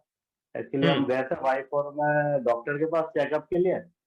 उन्होंने कहा ओवरवेट हो गया है, और फिर उसी टाइम एडमिट किया और फिर कहा कि आज कल कर देंगे डिलीवरी। ऐसा हुआ। कितने समय में डिलीवरी हुई? मतलब विदिन 24 आवर्स में तो हो ही गया सर। तो मैं भी तो वही कह रहा हूँ कि लाइफ थ्रेटनिंग, अगर वो आप नहीं कराते तो लाइफ थ्रेटनिंग हो जाता, नहीं हो जाता? हाँ हो। हाँ मतलब ऐसे डॉक्टर ने उतना नहीं कहा था कि हाँ बहुत सीरियस कंडीशन। अरे डॉक्टर ने नहीं कहा, क्यों ऑपरेट किया 24 घंटे के अंदर अंदर? अगर उसको लाइफ थ्रेटनिंग नहीं था तो उसने क्यों काटा पेट? बताओ ना। हाँ जी हाँ, सही बात। और कितने महीने में हुआ था? 8वें महीने में, 7वें महीने में, 9वें महीने में? 9वें नहीं पूरे नहीं, टाइम से। नॉर्मल। हाँ हाँ। लेकिन जन्म से पहले कोई ना कोई थ्रेड बनेगा जरूर। थ्रेड बना, इसीलिए काटना पड़ा हाथ के हाथ 24 घंटे में। ठीक है। प्लैनेट अगर पत्री में है और जीवन में इवेंट नहीं हो, ये नहीं हो सकता। मैं ये नहीं कह रहा मर जाएगा, लेकिन थ्रेट जरूर होगा लाइफ को। बच्चे की लाइफ को थ्रेट था, इसलिए डॉक्टर ने फटाफट ऑपरेट किया। अनीता जी। जी नमस्कार सर। नमस्कार जी। सर मेरे बेटे का जुपिटर 4th में और राहु 5th हाउस में है। उसके जब मेरी डिलीवरी होने लगी थी तो एक दिन पहले मुझे बोल दिया गया था कि बेटे मतलब आपके बेटे में रीढ़ की हड्डी नहीं है। तो मैंने कहा 9 मंथ्स आपने सारे टेस्ट किए तो ऐसे कैसे, अब मैं ऐसे कैसे हो सकता है? कहते हैं नहीं आपको ये करना ही पड़ेगा। और जैसे डिलीवरी हो गई तो मुझे बोला गया कि बेटे में ब्रेन भी नहीं है। और विद इन 3 डेज बच्चा बिल्कुल ठीक था, कोई प्रॉब्लम नहीं थी उसमें। एक बार तो झटका दिया ना डॉक्टरों ने? झटका दिया सर, मेरा सिजेरियन किया, उसके बाद आईसीयू में सिर्फ मुझे ही बताया गया था। और मैं तो रो रो के पागल हो रही थी कि ये मुझे क्या बता रहे हैं, क्योंकि सिजेरियन था। बट मुझे ये बोला गया था, एक दिन पहले मुझे बोला गया कि उसमें रीढ़ की हड्डी नहीं है, और पैदा होने के बाद बोला उसमें ब्रेन नहीं है। फिर जब मुझे 3 दिन बाद छुट्टी दी तो मैं सीधा न्यूरो सर्जन के पास गई। उन्होंने पूरा टेस्ट किया और कह रहा है बच्चा बिल्कुल हेल्दी है। आज मेरा बेटा 15 साल का है और बिल्कुल नॉर्मल है। अब मैं आपको एक बात बताता हूँ, वो नॉर्मल ही रहेगा, ये भी बता जी देता हूँ दोनों के लिए। भरत जी आपके लिए भी क्या, भूपति, भूपति नाम है ना आपका, आपके और आपने जो शेयर किया, दोनों का बच्चा बिल्कुल ठीक रहेगा। उसका रीजन बता देता हूँ क्यों। बच्चे की पत्री में ये बाई चांस हुआ, मैंने 4th हाउस में जुपिटर लगाया और आप दोनों के केस पे भी 4th हाउस में बच्चे का जुपिटर आया, है ना? जी जुपिटर की जो पूरी पत्री में सबसे बेस्ट लोकेशन है वो 4th हाउस है, इसलिए वो बहुत स्ट्रांगली उसमें से बाहर आ गया। लेकिन राहु ने एक झटका तो जी अच्छे से दे दिया, अपना काम उसने कर दिया। ठीक है, ये मैंने बताया जब जुपिटर आपका 4th हाउस में है, चांस की बात है। दोनों मैंने एक्सप्लेन वो एग्जाम्पल भी वही लिया और आप लोगों का निकला भी वही। ईश्वर ना करे अगर यही इक्वेशन कहीं 10वें हाउस में जुपिटर के साथ, 7वें हाउस में जुपिटर के साथ, 8वें हाउस में जुपिटर के साथ हो रही होती, तब ये थ्रेट असल मायने में थ्रेट बन के आता। 4th हाउस में जुपिटर वाले को कुछ नहीं होगा, लेकिन राहु ने फिर भी एक बार तो दिल धड़का दिया, है यस ना? एक बार तो आपका सीना एकदम से सांस रोक के बैठ गया होगा कि ये क्या हो गया। राहु ने अपना काम कर दिया, जुपिटर ने संभाल लिया। क्यों? जुपिटर बहुत अच्छी पोजीशन में था। चतुर्थ भाव में जुपिटर कर्क में उच्च का होता है, जो लोग जानते हैं ज्योतिष उनके लिए, है ना? तो 4th हाउस में असल में जुपिटर बहुत अच्छा होता है। हम लोग तो कालपुरुष की कुंडली लेते हैं, राशियां लेते नहीं उस तरीके से जैसे बाकियों में ली जाती है। तो चौथे हाउस का जुपिटर चाहे खराब ही बैठा हो वो बहुत अच्छा है। जिन लोगों का भी चौथे हाउस में जुपिटर है और वो बाई चांस वैदिक के हिसाब से नीच की राशि में आता है, तो बिल्कुल बेफिक्र रहो, आपका जुपिटर बहुत अच्छा है। कभी उसको नीच का समझ के परेशान मत होना, आपको बहुत अच्छे रिजल्ट्स वो देगा लाइफ में। सर एक और बात पूछनी थी। जी। जैसे राहु की दशा 12 साल की है, जुपिटर की 16 साल की है। 16 मतलब 12 में 16 ऐड जो भी करेंगे? है, हाँ ठीक है, जो भी है। ऐसे ही हाँ, ऐड करते हैं? ठीक नहीं है। ऐसे नहीं करते हम, अच्छा महादशा भी नहीं लेते, हम महादशा भी नहीं लेते। ओके ठीक है, thank you sir. Subhash ji. मेरा जो है ना 10th में जुपिटर है और लगन में राहु है, तो मुझे सांस की तकलीफ रही है, बचपन में बहुत थी, मतलब हाँ, मरने वो भी, की नौबत आ जाती थी। हाँ वो भी रहेगी, वो भी एक योग बनता है। लेकिन अभी वो यहाँ पे बाकी लोगों को पता नहीं है, तो मैं उसको ज्यादा एक्सप्लेन नहीं करूंगा। 10वें हाउस में लेकिन भी वो जुपिटर होगा तो राहु की दिक्कत आएगी, अगर लेकिन राहु 28 लगन में साल है की तो। उम्र के बाद वो बिल्कुल ठीक हो गया, अब कभी सांस की तकलीफ नहीं होती। नहीं होगी, बिल्कुल ठीक है, उसका वो समय गुरु निकलेगा। की महादशा आ गई थी ना बचपन में 16 साल, तो वो 16 साल उसने मुझे दुखी रखा। ठीक है जी, कोई ना कोई सांस की तकलीफ तो बनेगी ही बनेगी, ये मिनिमम है। लाइफ थ्रेटनिंग नहीं भी हो तो सांस की तकलीफ तो बनेगी जी और कोई किसी का है जो अपना एक्सपीरियंस शेयर करना चाहेगा? बबीता जी, लेकिन कैमरा ऑन नहीं है, कैमरा ऑन वाले के साथ ही बात करूंगा मैं। ठीक है, तो 7th भाव में जिसका भी है, 7th भाव में वो ऑन करिए ना, कैमरा ऑन करिए। बबीता जी कैमरा नहीं ऑफ करना, शक्ल सिर्फ नहीं मेरी आएगी, सबसे सुंदर मैं ही हूँ आप सबों में, इसलिए फोटो सिर्फ मेरी आएगी, चिंता मत करो। नमस्ते सर। नमस्ते जी। सर मेरी बिटिया का है, 10th हाउस में गुरु है और 9th हाउस में राहु है मंगल के साथ। हाँ, तो जन्म के बाद? नहीं सर, जन्म के समय पहले भी, पहले तो उसको जो डेट दी थी उसके 9 दिन निकल गए, ये हुई नहीं थी। फिर जब मेरे को एडमिट कराया 3 दिन बहुत पेन आए, लेकिन हो नहीं रही थी। फिर बोले सांस आना, बच्चे का सांस आना बंद हो गया करीब करीब तो सिजेरियन किया। फिर ये जब बच्ची हुई तो उसको 3 दिन तक फिर उसमें रखा कि सांस में दिक्कत होगी, ऑक्सीजन लगा के, ऑक्सीजन पे। और सर अभी बीच में उसको बीच में कभी सांस खींच के रहने की है परेशानी। और अभी भी जैसे अभी 2-3 साल पहले उसको एंजाइटी हुई तो उसको भी सांस में फिर वो वापस दिक्कत आने लगी। हाँ, वही मैं कह रहा हूँ, जन्म के साथ ही उसको सांस की दिक्कत होगी। उसको वेंटिलेटर पे या वो जो ऑक्सीजन मास्क जो बच्चों की वो नर्सरी में रखते हैं ना, ऑक्सीजन लगा के, वेंटिलेटर नहीं, नर्सरी में जो रखते हैं, नर्सरी में वहां पे रखना ही पड़ेगा, क्योंकि ये बच्चा ये पथरी में योग लेके पैदा हुआ है। ये तो पर लाइफ ऑफ रहेगी सर। और बताऊं, नहीं वो जरूरी नहीं है। और इसमें एक चीज और बता दे, तो मेरा सब्जेक्ट है तो मेरे को बड़ी दिक्कत है ये कि मैं रोक नहीं पाता अपने आप को। आपके बेटे आपके पास में है अभी बबीता जी? नहीं सर, नहीं सर, नहीं है। आप देखना, जब वो डी लिखती होगी ना, स्मॉल डी, ग्राफोलॉजी का पार्ट बता रहा हूँ, इसका हिस्सा नहीं है ज्योतिष का, लेकिन बता रहा हूँ। जब वो ग्राफोलॉजी का डी लिखती होगी ना, तो उस डी में डी का जो सर्कल है वो ऊपर से खुला होगा, वो बंद नहीं होगा, पूरा हो ही नहीं सकता। अच्छा, ठीक है। तो सर इसको ये वापस जैसे हुई 25 साल की या 26 साल की एज में इसकी वापस हुई, तो ऐसा क्यों? हर 12 साल में एक बार तकलीफ होगी। 12 साल में एक बार? हर 12 साल में एक बार तकलीफ होगी। और आपने देखा होगा कभी कभी जब इसको तकलीफ होती है तो इसका चेहरा काला पड़ जाता है, रंग दब जाता है। ध्यान दिया कभी? वो तो सर ध्यान नहीं दिया मुझे, मैंने ध्यान नहीं दिया उतना। बट हाँ, उसको खींच के लेने, मतलब खींच के लेना पड़ता है बीच बीच में से। हाँ, हर 12 साल में एक बार उस बच्चे को ये तकलीफ होगी। तो कोई ज्यादा प्रॉब्लम वाली बात तो नहीं होती होगी इसमें? ये तकलीफ अपने आप में कम नहीं है वैसे। हाँ सर, बहुत तकलीफ है, वाकई बहुत है। Monica Kapoor ji, thank you ma'am. Thank you sir. Camera on रखिएगा मोनिका जी। हेलो। हाँ जी बताइए। सर मेरा कहाँ से हो आप? चंडीगढ़ से। अच्छा, हाँ जी बताइए। सर मेरा जुपिटर 10th हाउस में है, 10th हाउस में मेरा जुपिटर, और राहु 7th में है, लेकिन मुझे अस्थमा की बहुत प्रॉब्लम है। हाँ, तब भी होती है, जैसे उनका फर्स्ट में था और आपका 7th में है, तब भी तकलीफ होगी।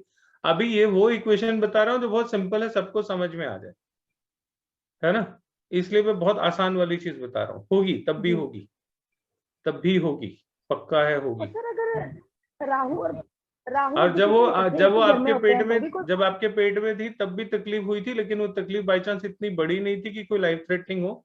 बट आपको कंसेप्शन के बाद 7वें 8वें 9वें महीने में आपको जरूर कुछ ना कुछ तकलीफ बनी होगी। बस 9th मंथ में फर्स्ट डे ही हो गया था, फर्स्ट बेबी, उसके दोनों इकट्ठे बैठे हुए हैं जुपिटर। ज्यादा नहीं, लेकिन कुछ थोड़ी बहुत तकलीफ बनी होगी, ज्यादा नहीं, वो मैं पहले ही बोल रहा हूँ। ठीक है। अब मैं आप लोगों को बताना क्या चाह रहा था, पॉइंट ये था हमारा कि इसके लिए आपको बहुत ज्यादा मैथमेटिक्स पत्री में क्या लगानी पड़ी, क्या देखा आपने, एक प्लैनेट आगे एक प्लैनेट पीछे, और उसी से आपने बता दिया, है ना। कोई मैथमेटिक्स नहीं, कोई कैलकुलेशन नहीं, कोई D9 P9 को चलित फलित कुछ नहीं देखना, बहुत सिंपल है। अब दूसरी चीज आप लोगों को बताता हूँ, ये बहुत लोगों का सवाल होता है कि जी हम एस्ट्रोलॉजर बनेंगे कि नहीं बनेंगे। अब इस राहु महाराज को विदा करते हैं और इसकी जगह बिठा देते हैं केतु।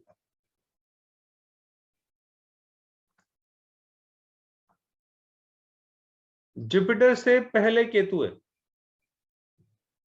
या जुपिटर के बाद केतु है?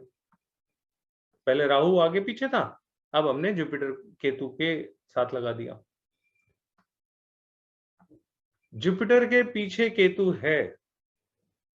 आप पिछले जन्म के पंडित हो, आप जो विद्याएं सीखना चाह रहे हो इस जन्म में, ये एक्चुअली में आपको पहले से आती हैं। आपको सिर्फ अपनी कॉर्ड कनेक्ट करनी है अपने पिछले जन्म से।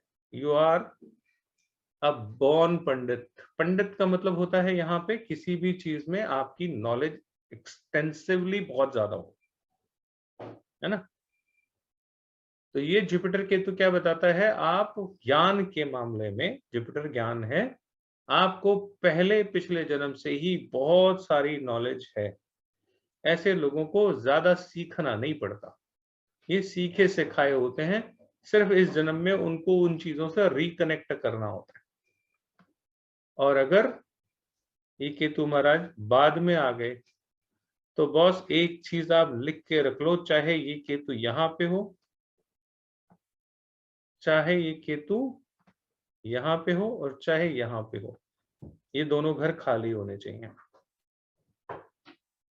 हर हाल में आपको एस्ट्रोलॉजी या ऑकल्ट सीखना ही पड़ेगा, इसके अलावा आपके जीवन में आप कामयाब नहीं हो सकते। अब एस्ट्रोलॉजी क्यों कह रहा हूं, क्योंकि हमारी फील्ड एस्ट्रोलॉजी की है। केतु एस्ट्रोलॉजी को बताता है, न्यूमरोलॉजी को बताता है, वास्तु को बताता है, बट ये अकेले फील्ड नहीं है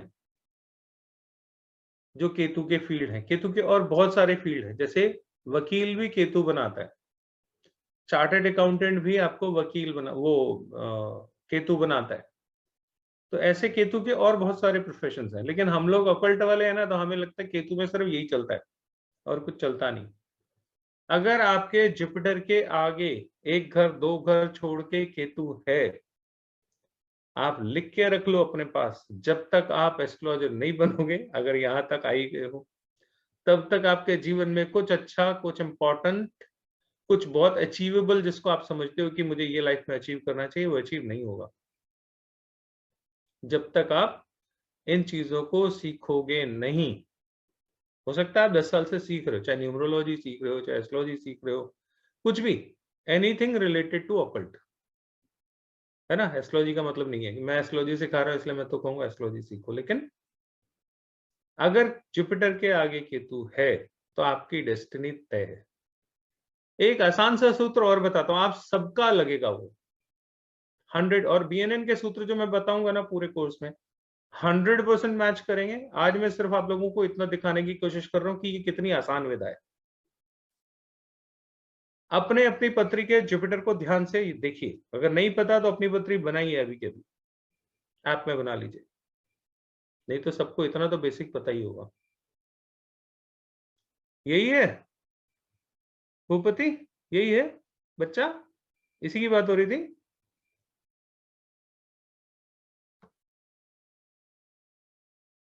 मेरी डॉटर है सर, ये है तो सन।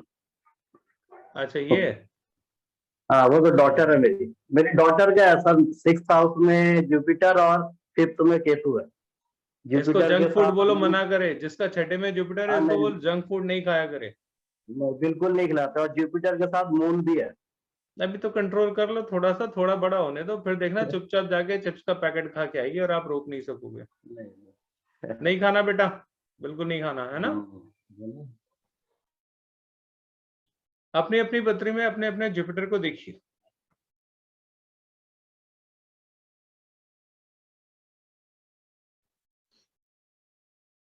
एक एक करके शुरू करता हूं। अरे मेरी शक्ल कैसी होगी,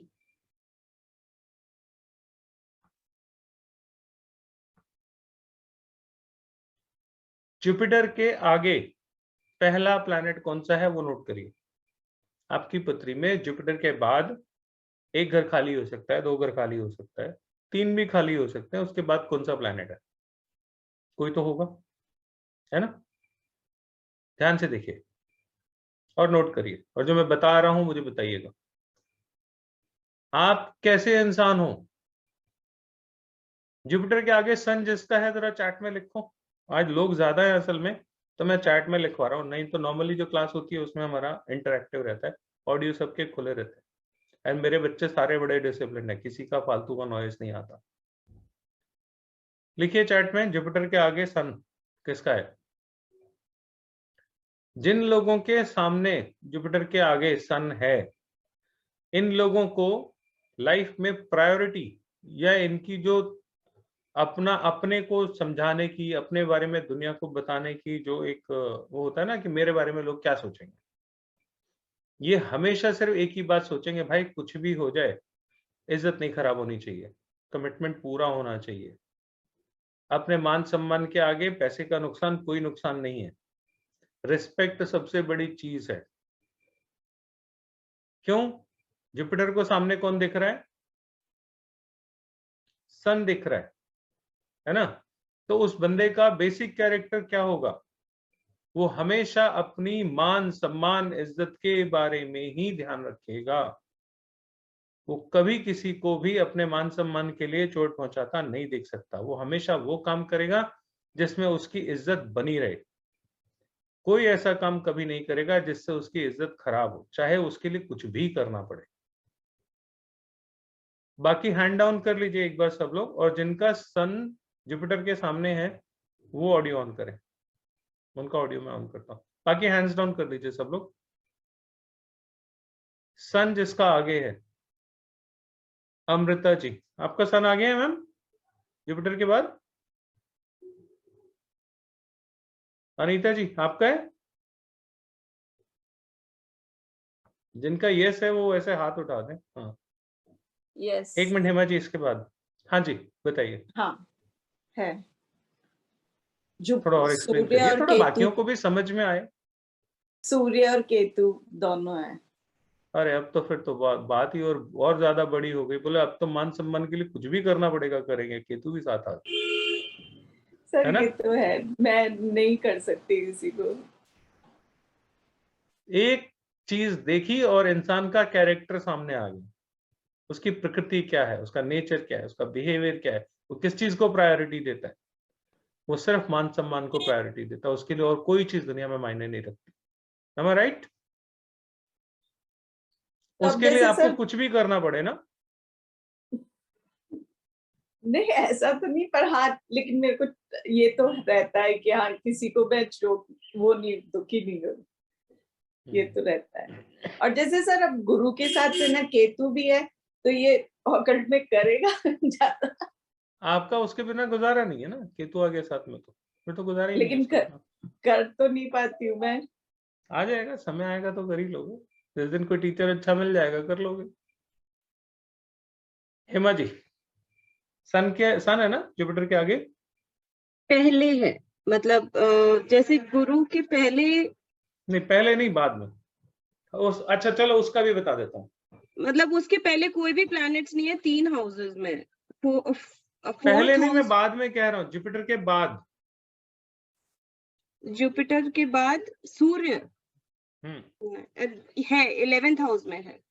2 पत्री देख रही हूँ एक्चुअली मैं एक देखो, कंफ्यूज मत करो ना अच्छा हो। ठीक है। आप मेरी आपका पत्री जुपिटर के बाद राहु है क्या?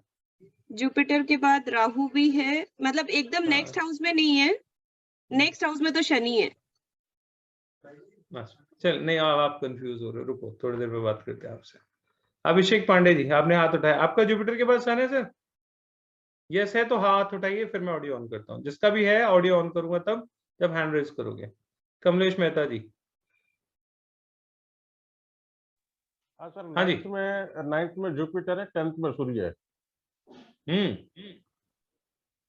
तो सही बात है। आप तो 18 घंटे काम करने वाले लोगों में से हो। सही बात है। कल थे क्या आप? कल हो गए ना? था सर। ठीक है, आप 18 घंटे काम करने वाले हो। ठीक है, पॉलिटिक्स में जाने की सोची कभी? हाँ जी, हैंड रेज करिए ऐसे हाथ दिखा के, जिसका है सन जुपिटर के बाद। चलिए दूसरा बताता हूं मैं। अच्छा, आपने हेमा जी जो बोला ना, मैं अगर ठीक से समझ पा रहा हूं तो मैं बताता हूं। सन के आगे जुपिटर है, आप ये इक्वेशन शायद एक बता रहे थे ना, सन के आगे जुपिटर। तो सन कौन है? आपके फादर है। एक ही पत्री से पूरे खानदान का पता लगेगा। देखिए, सन के आगे जुपिटर है, तो सन हो गया आपके फादर, है ना, और जुपिटर हो गया धर्म। तो आपके पापा जो हैं वो रिलीजियस पर्सन है?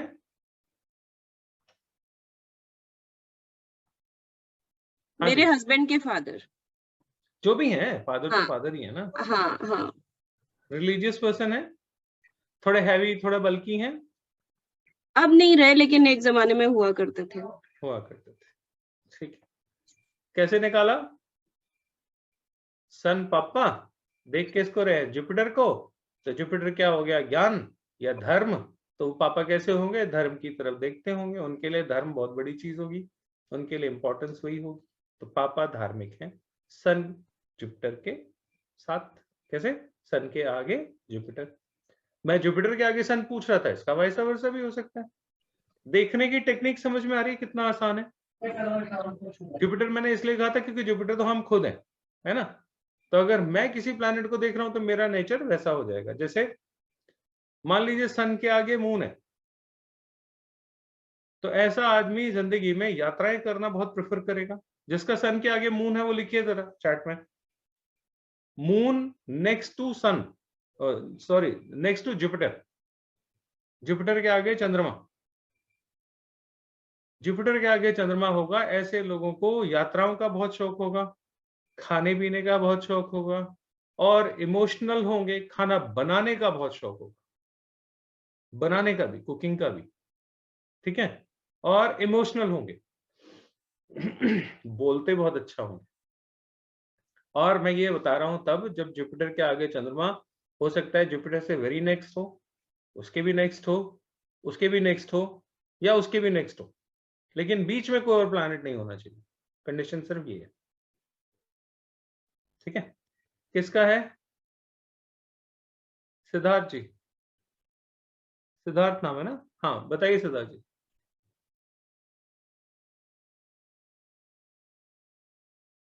सर मेरा तो सर मेरा तो चंद्रमा, वो गुरु के पीछे चंद्रमा है। और सर जो अभी आपने जो बताया पूछा है वो बताइए, अभी जो पूछा है वो बताइए। नहीं, जुपिटर के इससे बाद चंद्रमा है कि नहीं है? जुपिटर के बाद में नहीं है, और सूर्य गुरु अभी अभी अभी फिर हम उतनी ही बात कर रहे हैं जो उसमें कंफ्यूजन होता है बाकियों को, है ना। दिव्या जी, शायद दिव्या नाम है जो मैं ठीक पढ़ पा रहा हूँ, दिव्या बा, हाँ जी। दीप्ति जी आप बताइएगा इसके बाद। दीप्ति जी बताइए। नमस्ते जी।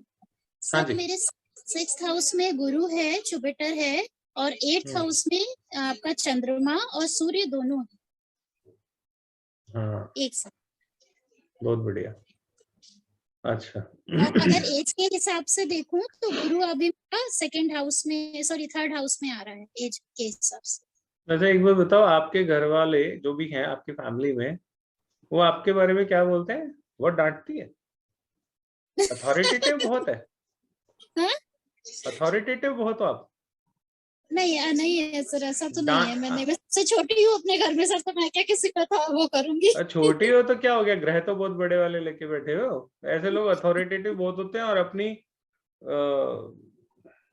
कम्युनिकेशन से लोगों को जीतते हैं, बात कर करके लोगों को जीत लेते हैं। ऐसे ही है ना।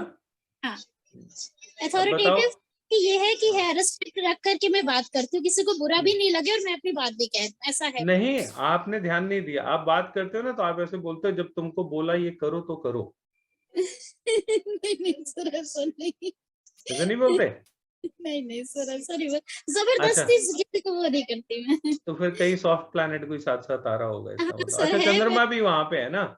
हाँ ठीक है, चंद्रमा भी वहां पे। ठीक, छोटी हूँ तो मैं किसी को अथॉरिटी इतना कर नहीं पाती हूँ, और अपनों से जो करती भी हूँ तो इतना कि हाँ किसी को बुरा नहीं लगना चाहिए और मेरा काम हो हाँ, जाए। वो सॉफ्टनेस आपको चंद्रमा दे रहा है असल में। अगर अकेला सूर्य होता तो आप तो हिटलर बन जाते अपने घर में। चलिए बढ़िया है, मैं तो थोड़ा सॉफ्ट शब्दों में ही बोल रहा था। चंद्रमा ने आपको सॉफ्ट बना दिया, नहीं तो आप हिटलर बनने में कोई छोड़ता नहीं आप। जैसे इसके पहले आपने पूछा था ना, गुरु के आगे अगर सूर्य हो तो वो भी बन ही रहा है मेरा, तो उससे क्या बताया था सर आपने? ऐसा आदमी अपने रिस्पेक्ट, अपने मान सम्मान के लिए बहुत केयरफुल रहता है। हाँ सर, वो है मेरे साथ। मैं किसी के साथ गलत नहीं करूंगी, लेकिन मेरे साथ भी कोई गलत नहीं करे। और ऐसे लोगों को किसी की बुराई से बहुत बचना चाहिए। इन लोगों को ना, एक चीज आप समझ लो, आपकी पत्री के हिसाब से मैं बता रहा हूँ। मैंने अभी ज्यादा पत्री नहीं देखी आपकी, लेकिन आपने जो इक्वेशन बताई मैं उस पर बता रहा हूँ।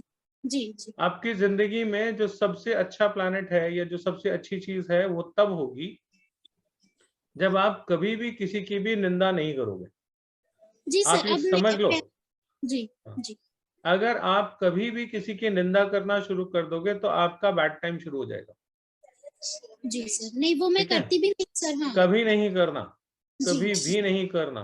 जी और जी स्पेशली एक्स्ट्रा मैरिटल अफेयर्स या नहीं सर। जो इस तरह के जो लोगों के, आपके नहीं कह रहा मैं, जैसे जी किसी का एक्स्ट्रा मैरिटल अफेयर है मान लीजिए, है ना, किसी के जी इलिसिट रिलेशंस कहीं पे हैं और जी उनके बारे में आप अगर गॉसिपिंग कर रहे हो ओके तो अच्छा आप बहुत प्रॉब्लम में आ जाओगे। ओके अच्छा अच्छा ठीक है, ये समझ गई। आपको प्रिकॉशंस लेनी है, ये आपको काम कभी नहीं करना।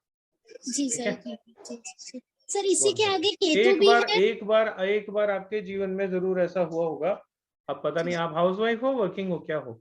सर अभी तो मैं ऑकर में आ गई हूँ, पहले मैं वर्किंग में थी, अभी मैं नहीं हूँ, लेकिन ऑकर साइंस के मैं सारी मेडोलॉजी को पढ़ने की कोशिश कर में हूँ इस टाइम पर। न्यूमरोलॉजी में कर रही हूँ और एस्ट्रोलॉजी में आना चाहती हूँ, तो सीखती रहती हूँ मैं उसको। ठीक है। एक बार कभी ऐसा हुआ था जब जो भी जोड़ा जाड़ा है पैसा, वो एक बार कहीं खत्म हो गया था, कुछ ऐसा हुआ? सर अभी ही रिसेंटली ही हुआ है। मैं मेरी शादी के बाद ही थोड़ा सा सिचुएशन ऐसा हुआ है कि मैं क्योंकि जॉब करती थी, जैसा मैंने आपको बताया, मैंने फिर छोड़ दिया। तो हाँ वो चीज सिचुएशन आई थी, लेकिन मेरे साथ ऐसा है कि मैं पैसे के पीछे नहीं भागती, मेरा तो वो इशू नहीं है मेरी लाइफ में। उससे वो मतलब चीज वो उससे मतलब नहीं है। हाँ मतलब हाँ है कि एक बार धन नष्ट हुआ कि नहीं हुआ, सवाल ये हाँ है। एकदम ब्लैंक हो गई मैं, जीरो पर हूँ। हाँ, आई जीरो नहीं, माइनस में चला जाता है ऐसा। कह सकते हैं आप। हाँ ठीक है। अब आपको एक अच्छी चीज बताता हूँ, जी ये हो गया ना, जी अब एक्चुअली में आपका गुड टाइम स्टार्ट हुआ। Thank you thank you sir. बस ये भी थोड़ा सा था कि मैं ऑकर्ड में आ रही हूँ, मुझे एस्ट्रोलॉजी बहुत ज्यादा वो करती है, मतलब मेरे को लगता है कि जब भी क्लासेस हो मुझे बस करनी है, मुझे सीखना है कैसे भी। और एस्ट्रोलॉजी एक बार में सीख करके आएगी भी नहीं, ये भी मैं समझती हूँ कि थोड़ा सा नहीं, जान। ऐसा नहीं है, यही तो गलतफहमी है। जी आपको देखो, अब बाकी लोग भी जो सुन रहे हैं वो भी ध्यान से सुने, ऐसा नहीं कि मैं उनके बारे में बता रहा हूँ तो आप इंटरेस्ट लूज कर दो। जी मैंने इनसे कितनी पत्री देखी है इनकी? कुछ नहीं, सिर्फ एक चीज पूछनी। एक दो चीजें इन्होंने वर्बली ऐसे ही बताई और जी उससे मैं इनके बारे में प्रेडिक्ट कर रहा हूँ। पूरी जी पत्री नहीं देखी मैंने अभी, जी और मैं इनके बारे में बता रहा हूँ कि एक बार ऐसा होगा आपके साथ। इतना ही आसान है। और ये जो कहते हैं ना कि ज्योतिष कई जन्मों की विधा है, नहीं आती, उनको मेरे पास भेज दो, मैं 6 महीने में ट्रेंड कर दूं। जी ठीक है? ऐसा बिल्कुल नहीं है।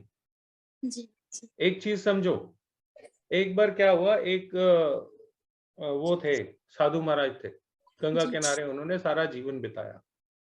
ठीक है? मुझे उनका नाम नहीं याद आ रहा, ये सच्ची कहानी है। उनके पास एक अंग्रेज आया, बोला हिंदुस्तान में ये लोगों के पास सिद्धियां विद्यां बहुत होती है ना, खासतौर से गंगा किनारे जो संत महात्मा ऋषि लोग बैठे होते हैं उनके पास तो तमाम सिद्धियां होती हैं। तो वो अंग्रेज को भी कोई सिद्धि एक मिल गई तो वो बड़ा खुश हुआ। वो आके बाबा जी को बोलता है, बाबा जी मैंने सिद्धि पा ली, मैंने सिद्धि पा ली। तो वो कहते हैं, बाबा जी अच्छा क्या सिद्धि पाई बताओ?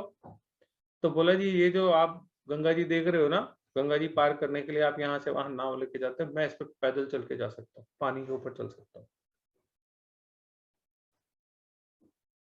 तो बाबा जी कहते हैं कि भाई एक बात बताओ मुझे, इस सिद्धि को पाने में तुमने क्या खाया, मतलब क्या खोया, क्या लगाया? तो कहता है मैंने अपने जीवन के 18 साल दे दिए। 18 साल में मुझे ये सिद्धि प्राप्त हुई कि मैं जल पे चल के नदी के ऊपर से नदी पार कर सकता हूँ। बाबा जी कहते मैं तो बचपन से नदी पार कर रहा हूँ, नदी वाले को 2 कौड़ी देता हूँ, 2 कौड़ी देता हूँ, मेरी नदी पार हो जाती। तूने 18 साल लगा दिए, अभी तो तेरी समझ है। जो काम 2 कौड़ी में हो सकता था तूने उसके लिए 18 साल लगाए, तो तेरी समझ है, मैं क्या करूं उसमें? तो आपको ज्योतिष में 18 साल नहीं लगाने। आपको क्या करना है, नदी पे चलना कैसे है बस उतना सा सीखना है। ठीक है? तो ज्योतिष अपने आप में बहुत बड़ा समंदर है, ये बात सही है, लेकिन आपके काम की उसमें से बहुत सारी छोटी छोटी सी चीजें हैं, अगर वो निकाल लोगे ना आपको प्रेडिक्शन आ जाएगी। और हम लोग किस लिए प्रेडिक्शन सीखते हैं, ज्योतिष किस लिए सीखते हैं? सिर्फ अपनी जिंदगी के कुछ मसले हल करने के लिए ना, इतना ही पर्पस है ना हमारा, और तो कोई पर्पस नहीं है ना। तो उसको सीखने के लिए समंदर जितना ज्ञान पाने की क्या जरूरत है? ज्योतिष ये वाला जो कोर्स है ये सिर्फ उतना ही है जितने से आपका काम चल जाए। मैं प्रेडिक्शन बहुत एक्यूरेट कर सकता हूं, लेकिन ज्ञान की बड़ी बड़ी बातों में मुझे बड़े बड़े ज्ञानियों के बीच में बिठा दो तो मैं वहां पे चुप करके बैठ जाऊंगा, मुझे ज्ञान नहीं है इतना। लेकिन जितना ज्ञान मेरे को ज्योतिष में चाहिए वो सिलेक्टिव है, वो मेरे पास है, मेरे काम का इतना है, मुझे यही पढ़ना है। जब मैं इससे आगे बढ़ जाऊंगा तो कभी फिर जाऊंगा हरिद्वार में, मैं भी बैठूंगा, है ना। लेकिन आप लोगों को अभी क्या चाहिए? अभी तो आपका सवाल सिर्फ इतना सा है, मेरी बेटी की शादी कब होगी, मेरे बेटे की नौकरी कब लगेगी, नौकरी लगेगी कि नहीं लगेगी, इतने ही सवाल होते हैं ना। कितने, 5 के बाद छठा सवाल इंसान के पास होता नहीं। मेरे पास लोग आते हैं कंसल्टेंसी के लिए, 30 मिनट का टाइम होता है, 12 मिनट के बाद वो सवाल ढूंढने लग जाते हैं क्या पूछें, फिर वो इधर उधर के उलझुल सवाल पूछने लग जाते हैं। क्यों? उनको लगता है यार 30 मिनट हैं तो बाकी के जो 12 मिनट तो खत्म हो गए, लेकिन 18 मिनट पड़े, इनको भी तो यूज करना है, तो वो घड़ी देख के चलते हैं। मुझे समझ में आ जाता है कि इसके सवाल खत्म हो गए, अब इसके पास पूछने को कुछ नहीं। क्यों? 5-7 सवालों से आगे जिंदगी है ही नहीं। बच्चा पैदा हुआ, एक सवाल, बड़ा हुआ, उसकी पढ़ाई, सवाल नंबर 2, पढ़ लिख गया तो काम धंधे पे लगेगा कि नहीं लगेगा, सवाल नंबर 3। मेरी बिटिया बोल रही शादी, उसके बाद क्या होगा? पढ़ लिख गया, नौकरी लग गई, अब इसकी शादी करो, 4। ठीक है, शादी वादी हो गई, अब घर बन गया तो घर बनाओ, मकान, 5। उसके बाद फिर बच्चा आ जाएगा, फिर उसकी शादी आ जाएगी। इन 5-6 के अलावा 7वां सवाल है किसी के पास? तो बताओ मुझे। आपको इतना ही सीखना है। अगर पूरा ज्ञान बटोरना है तो फिर तो छोटी मोटी धरो, भगवा भगवा पहनो और किसी हिमालय पे चढ़ जाओ, मिलेगा सब कुछ वहां पे। मैं कब कह रहा हूं वो गलत है? आपको जरूरत कितने की है वो देखो ना। तो जरूरत उतनी है। हाँ, love marriage, divorce, extra marital affair, सब सिखाऊंगा। पत्री सब कुछ बोलती है। और सबसे बड़ी बात जो सबसे ज्यादा अट्रैक्ट करती है चीज, वो पता है क्या है? इट्स वेरी इजी, बहुत आसान है। एक छोटी सी चीज बताता हूं आप लोगों को, अगर अभी आप लोगों को जितने कॉम्बिनेशन पता है उतने में अगर समझ सको तो। वीनस हम मकान के लिए देखते हैं, ठीक है। भृगुनंदी नाड़ी में प्रॉपर्टी के नाम पे मकान अगर हम देखेंगे तो वीनस से देखते हैं। वीनस अगर आपकी पत्री में राहु के साथ जुड़ा हुआ है, जुड़ने की इक्वेशंस अलग अलग है, सपोज आपकी पत्री में जुड़ा हुआ है तो क्या होगा? राहु क्या करता है? हर चीज को विस्तार दे देता है। वीनस हो गया घर, राहु हो गया विस्तार। पत्री में वीनस राहु की युति है तो मल्टी स्टोरी में रहोगे, संजीव जी ने बोला, ठीक है।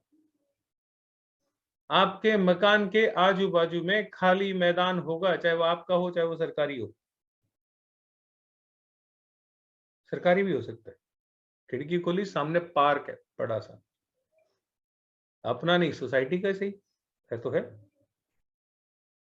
ठीक है। वीनस राहु की युति होगी तो आपको ऊपर के मकान में रहना चाहिए, क्योंकि राहु क्या है? मुंह है ना, हेड। तो मल्टी स्टोरी में आपको ऊपर के फ्लोर पे रहना चाहिए कि नीचे के फ्लोर पे रहना चाहिए?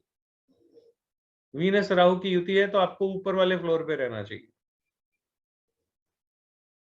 आप कहोगे नीचे के मकान में रहना है तो रहो, मकान नंबर 4 या 13 ले लो, बहुत बढ़िया। दुनिया कहेगी 13 नंबर मकान तो मनहूस होता है, मैं कहता हूं ले लो। एक महाशय जो हैं वो बता रहे थे कि जी साउथ वेस्ट फेसिंग मकान हो, कोई गिफ्ट कर रहा हो और 5 लाख रुपए आपको साथ में दे रहा हो तो भी उसको कहना नहीं चाहिए। और मैं क्या बोलता हूं, अगर आपकी पत्री में वीनस राहु की युति है, साउथ वेस्ट फेसिंग मकान मिल रहा हो और वो 5 लाख रुपए साथ में दे रहा हो तो आपको ले लेना चाहिए। क्यों? आपको वही मकान फलेगा। आपकी पत्री में वीनस राहु की युति है, राहु की दिशा है साउथ वेस्ट, मकान खुद अपने आप में वीनस है। आपकी पत्री में वीनस राहु की युति है, आपको साउथ वेस्ट फेसिंग मकान सबसे ज्यादा सूट करेगा। इस मकान में जाने के बाद आपके भाग्य खुल जाएंगे। राहु छत है तो पेंट हाउस खरीदो, चाहे अपना चाहे किराए पे लो। क्यों?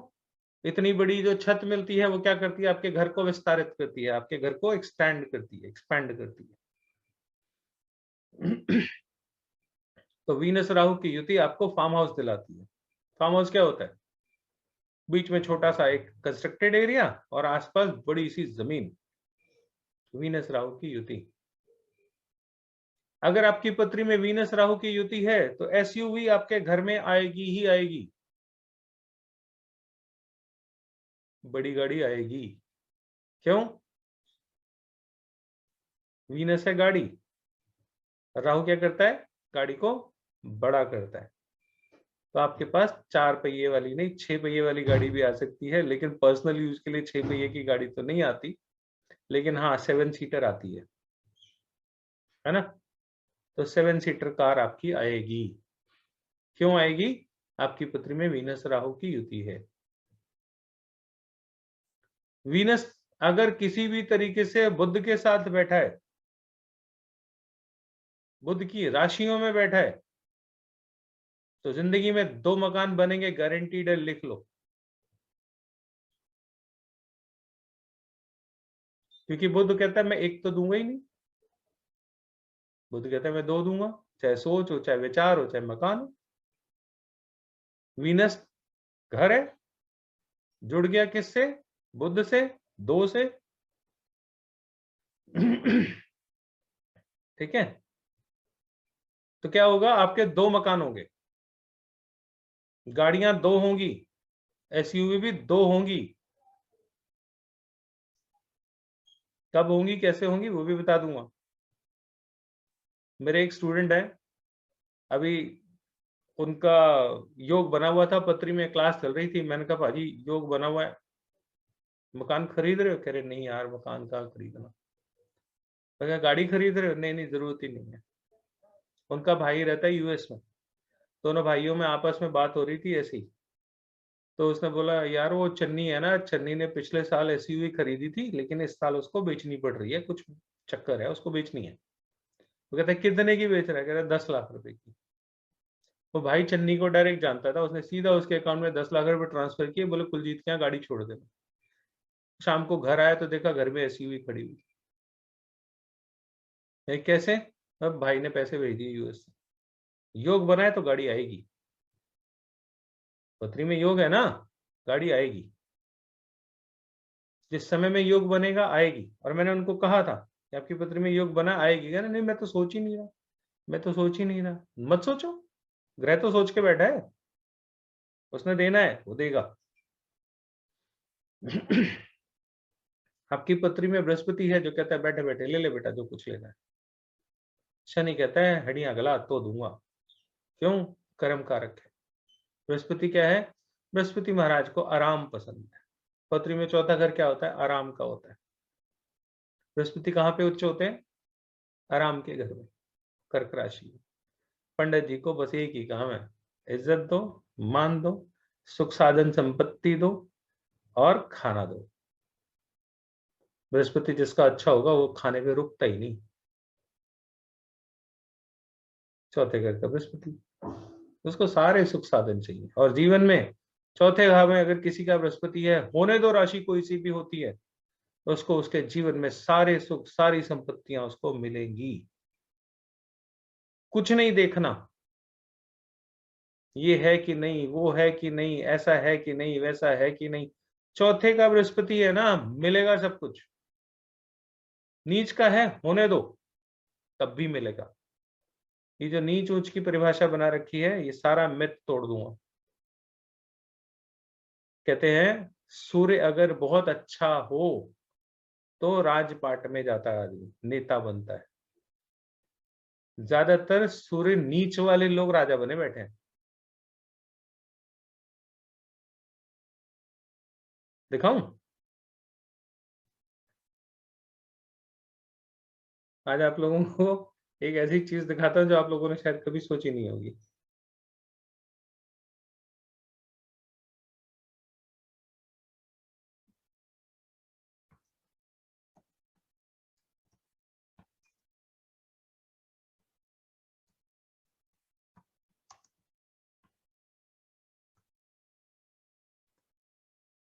कुछ लोगों के हॉरोस्कोप पे उच्च नीच की परिभाषा देखते हैं, बहुत देखी होंगी ना आप लोगों ने।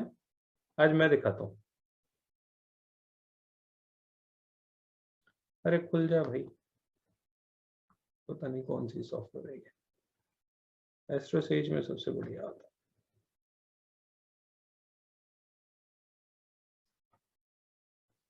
बताना इसमें कि इनका सूर्य उच्च का है कि नीच का है। 7वीं राशि में सूर्य नीच का होता है राशि। देखिए इनकी पुत्री जरा ध्यान से। 7वीं राशि है, सूर्य 7th ज़ोडिएक लिखा है ना, गलत तो नहीं है। तो ये आदमी 3 पीढ़ियों से कश्मीर का राजा है कि नहीं है? सत्ता हो ना हो राजा है कि नहीं है? नहीं है तो बताओ। सूर्य क्या है देखो, नीच का।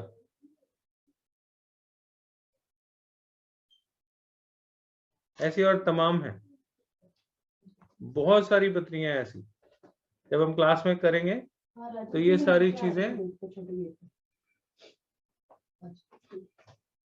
सारी चीजें आपको देखने को मिलेंगी। नीच के सूर्य वाले सारे राजनीति में बड़े बड़े पोस्ट पे बैठे हुए हैं, और अच्छे सूर्य, उच्च के सूर्य वाले बेचारों की हालत खराब है।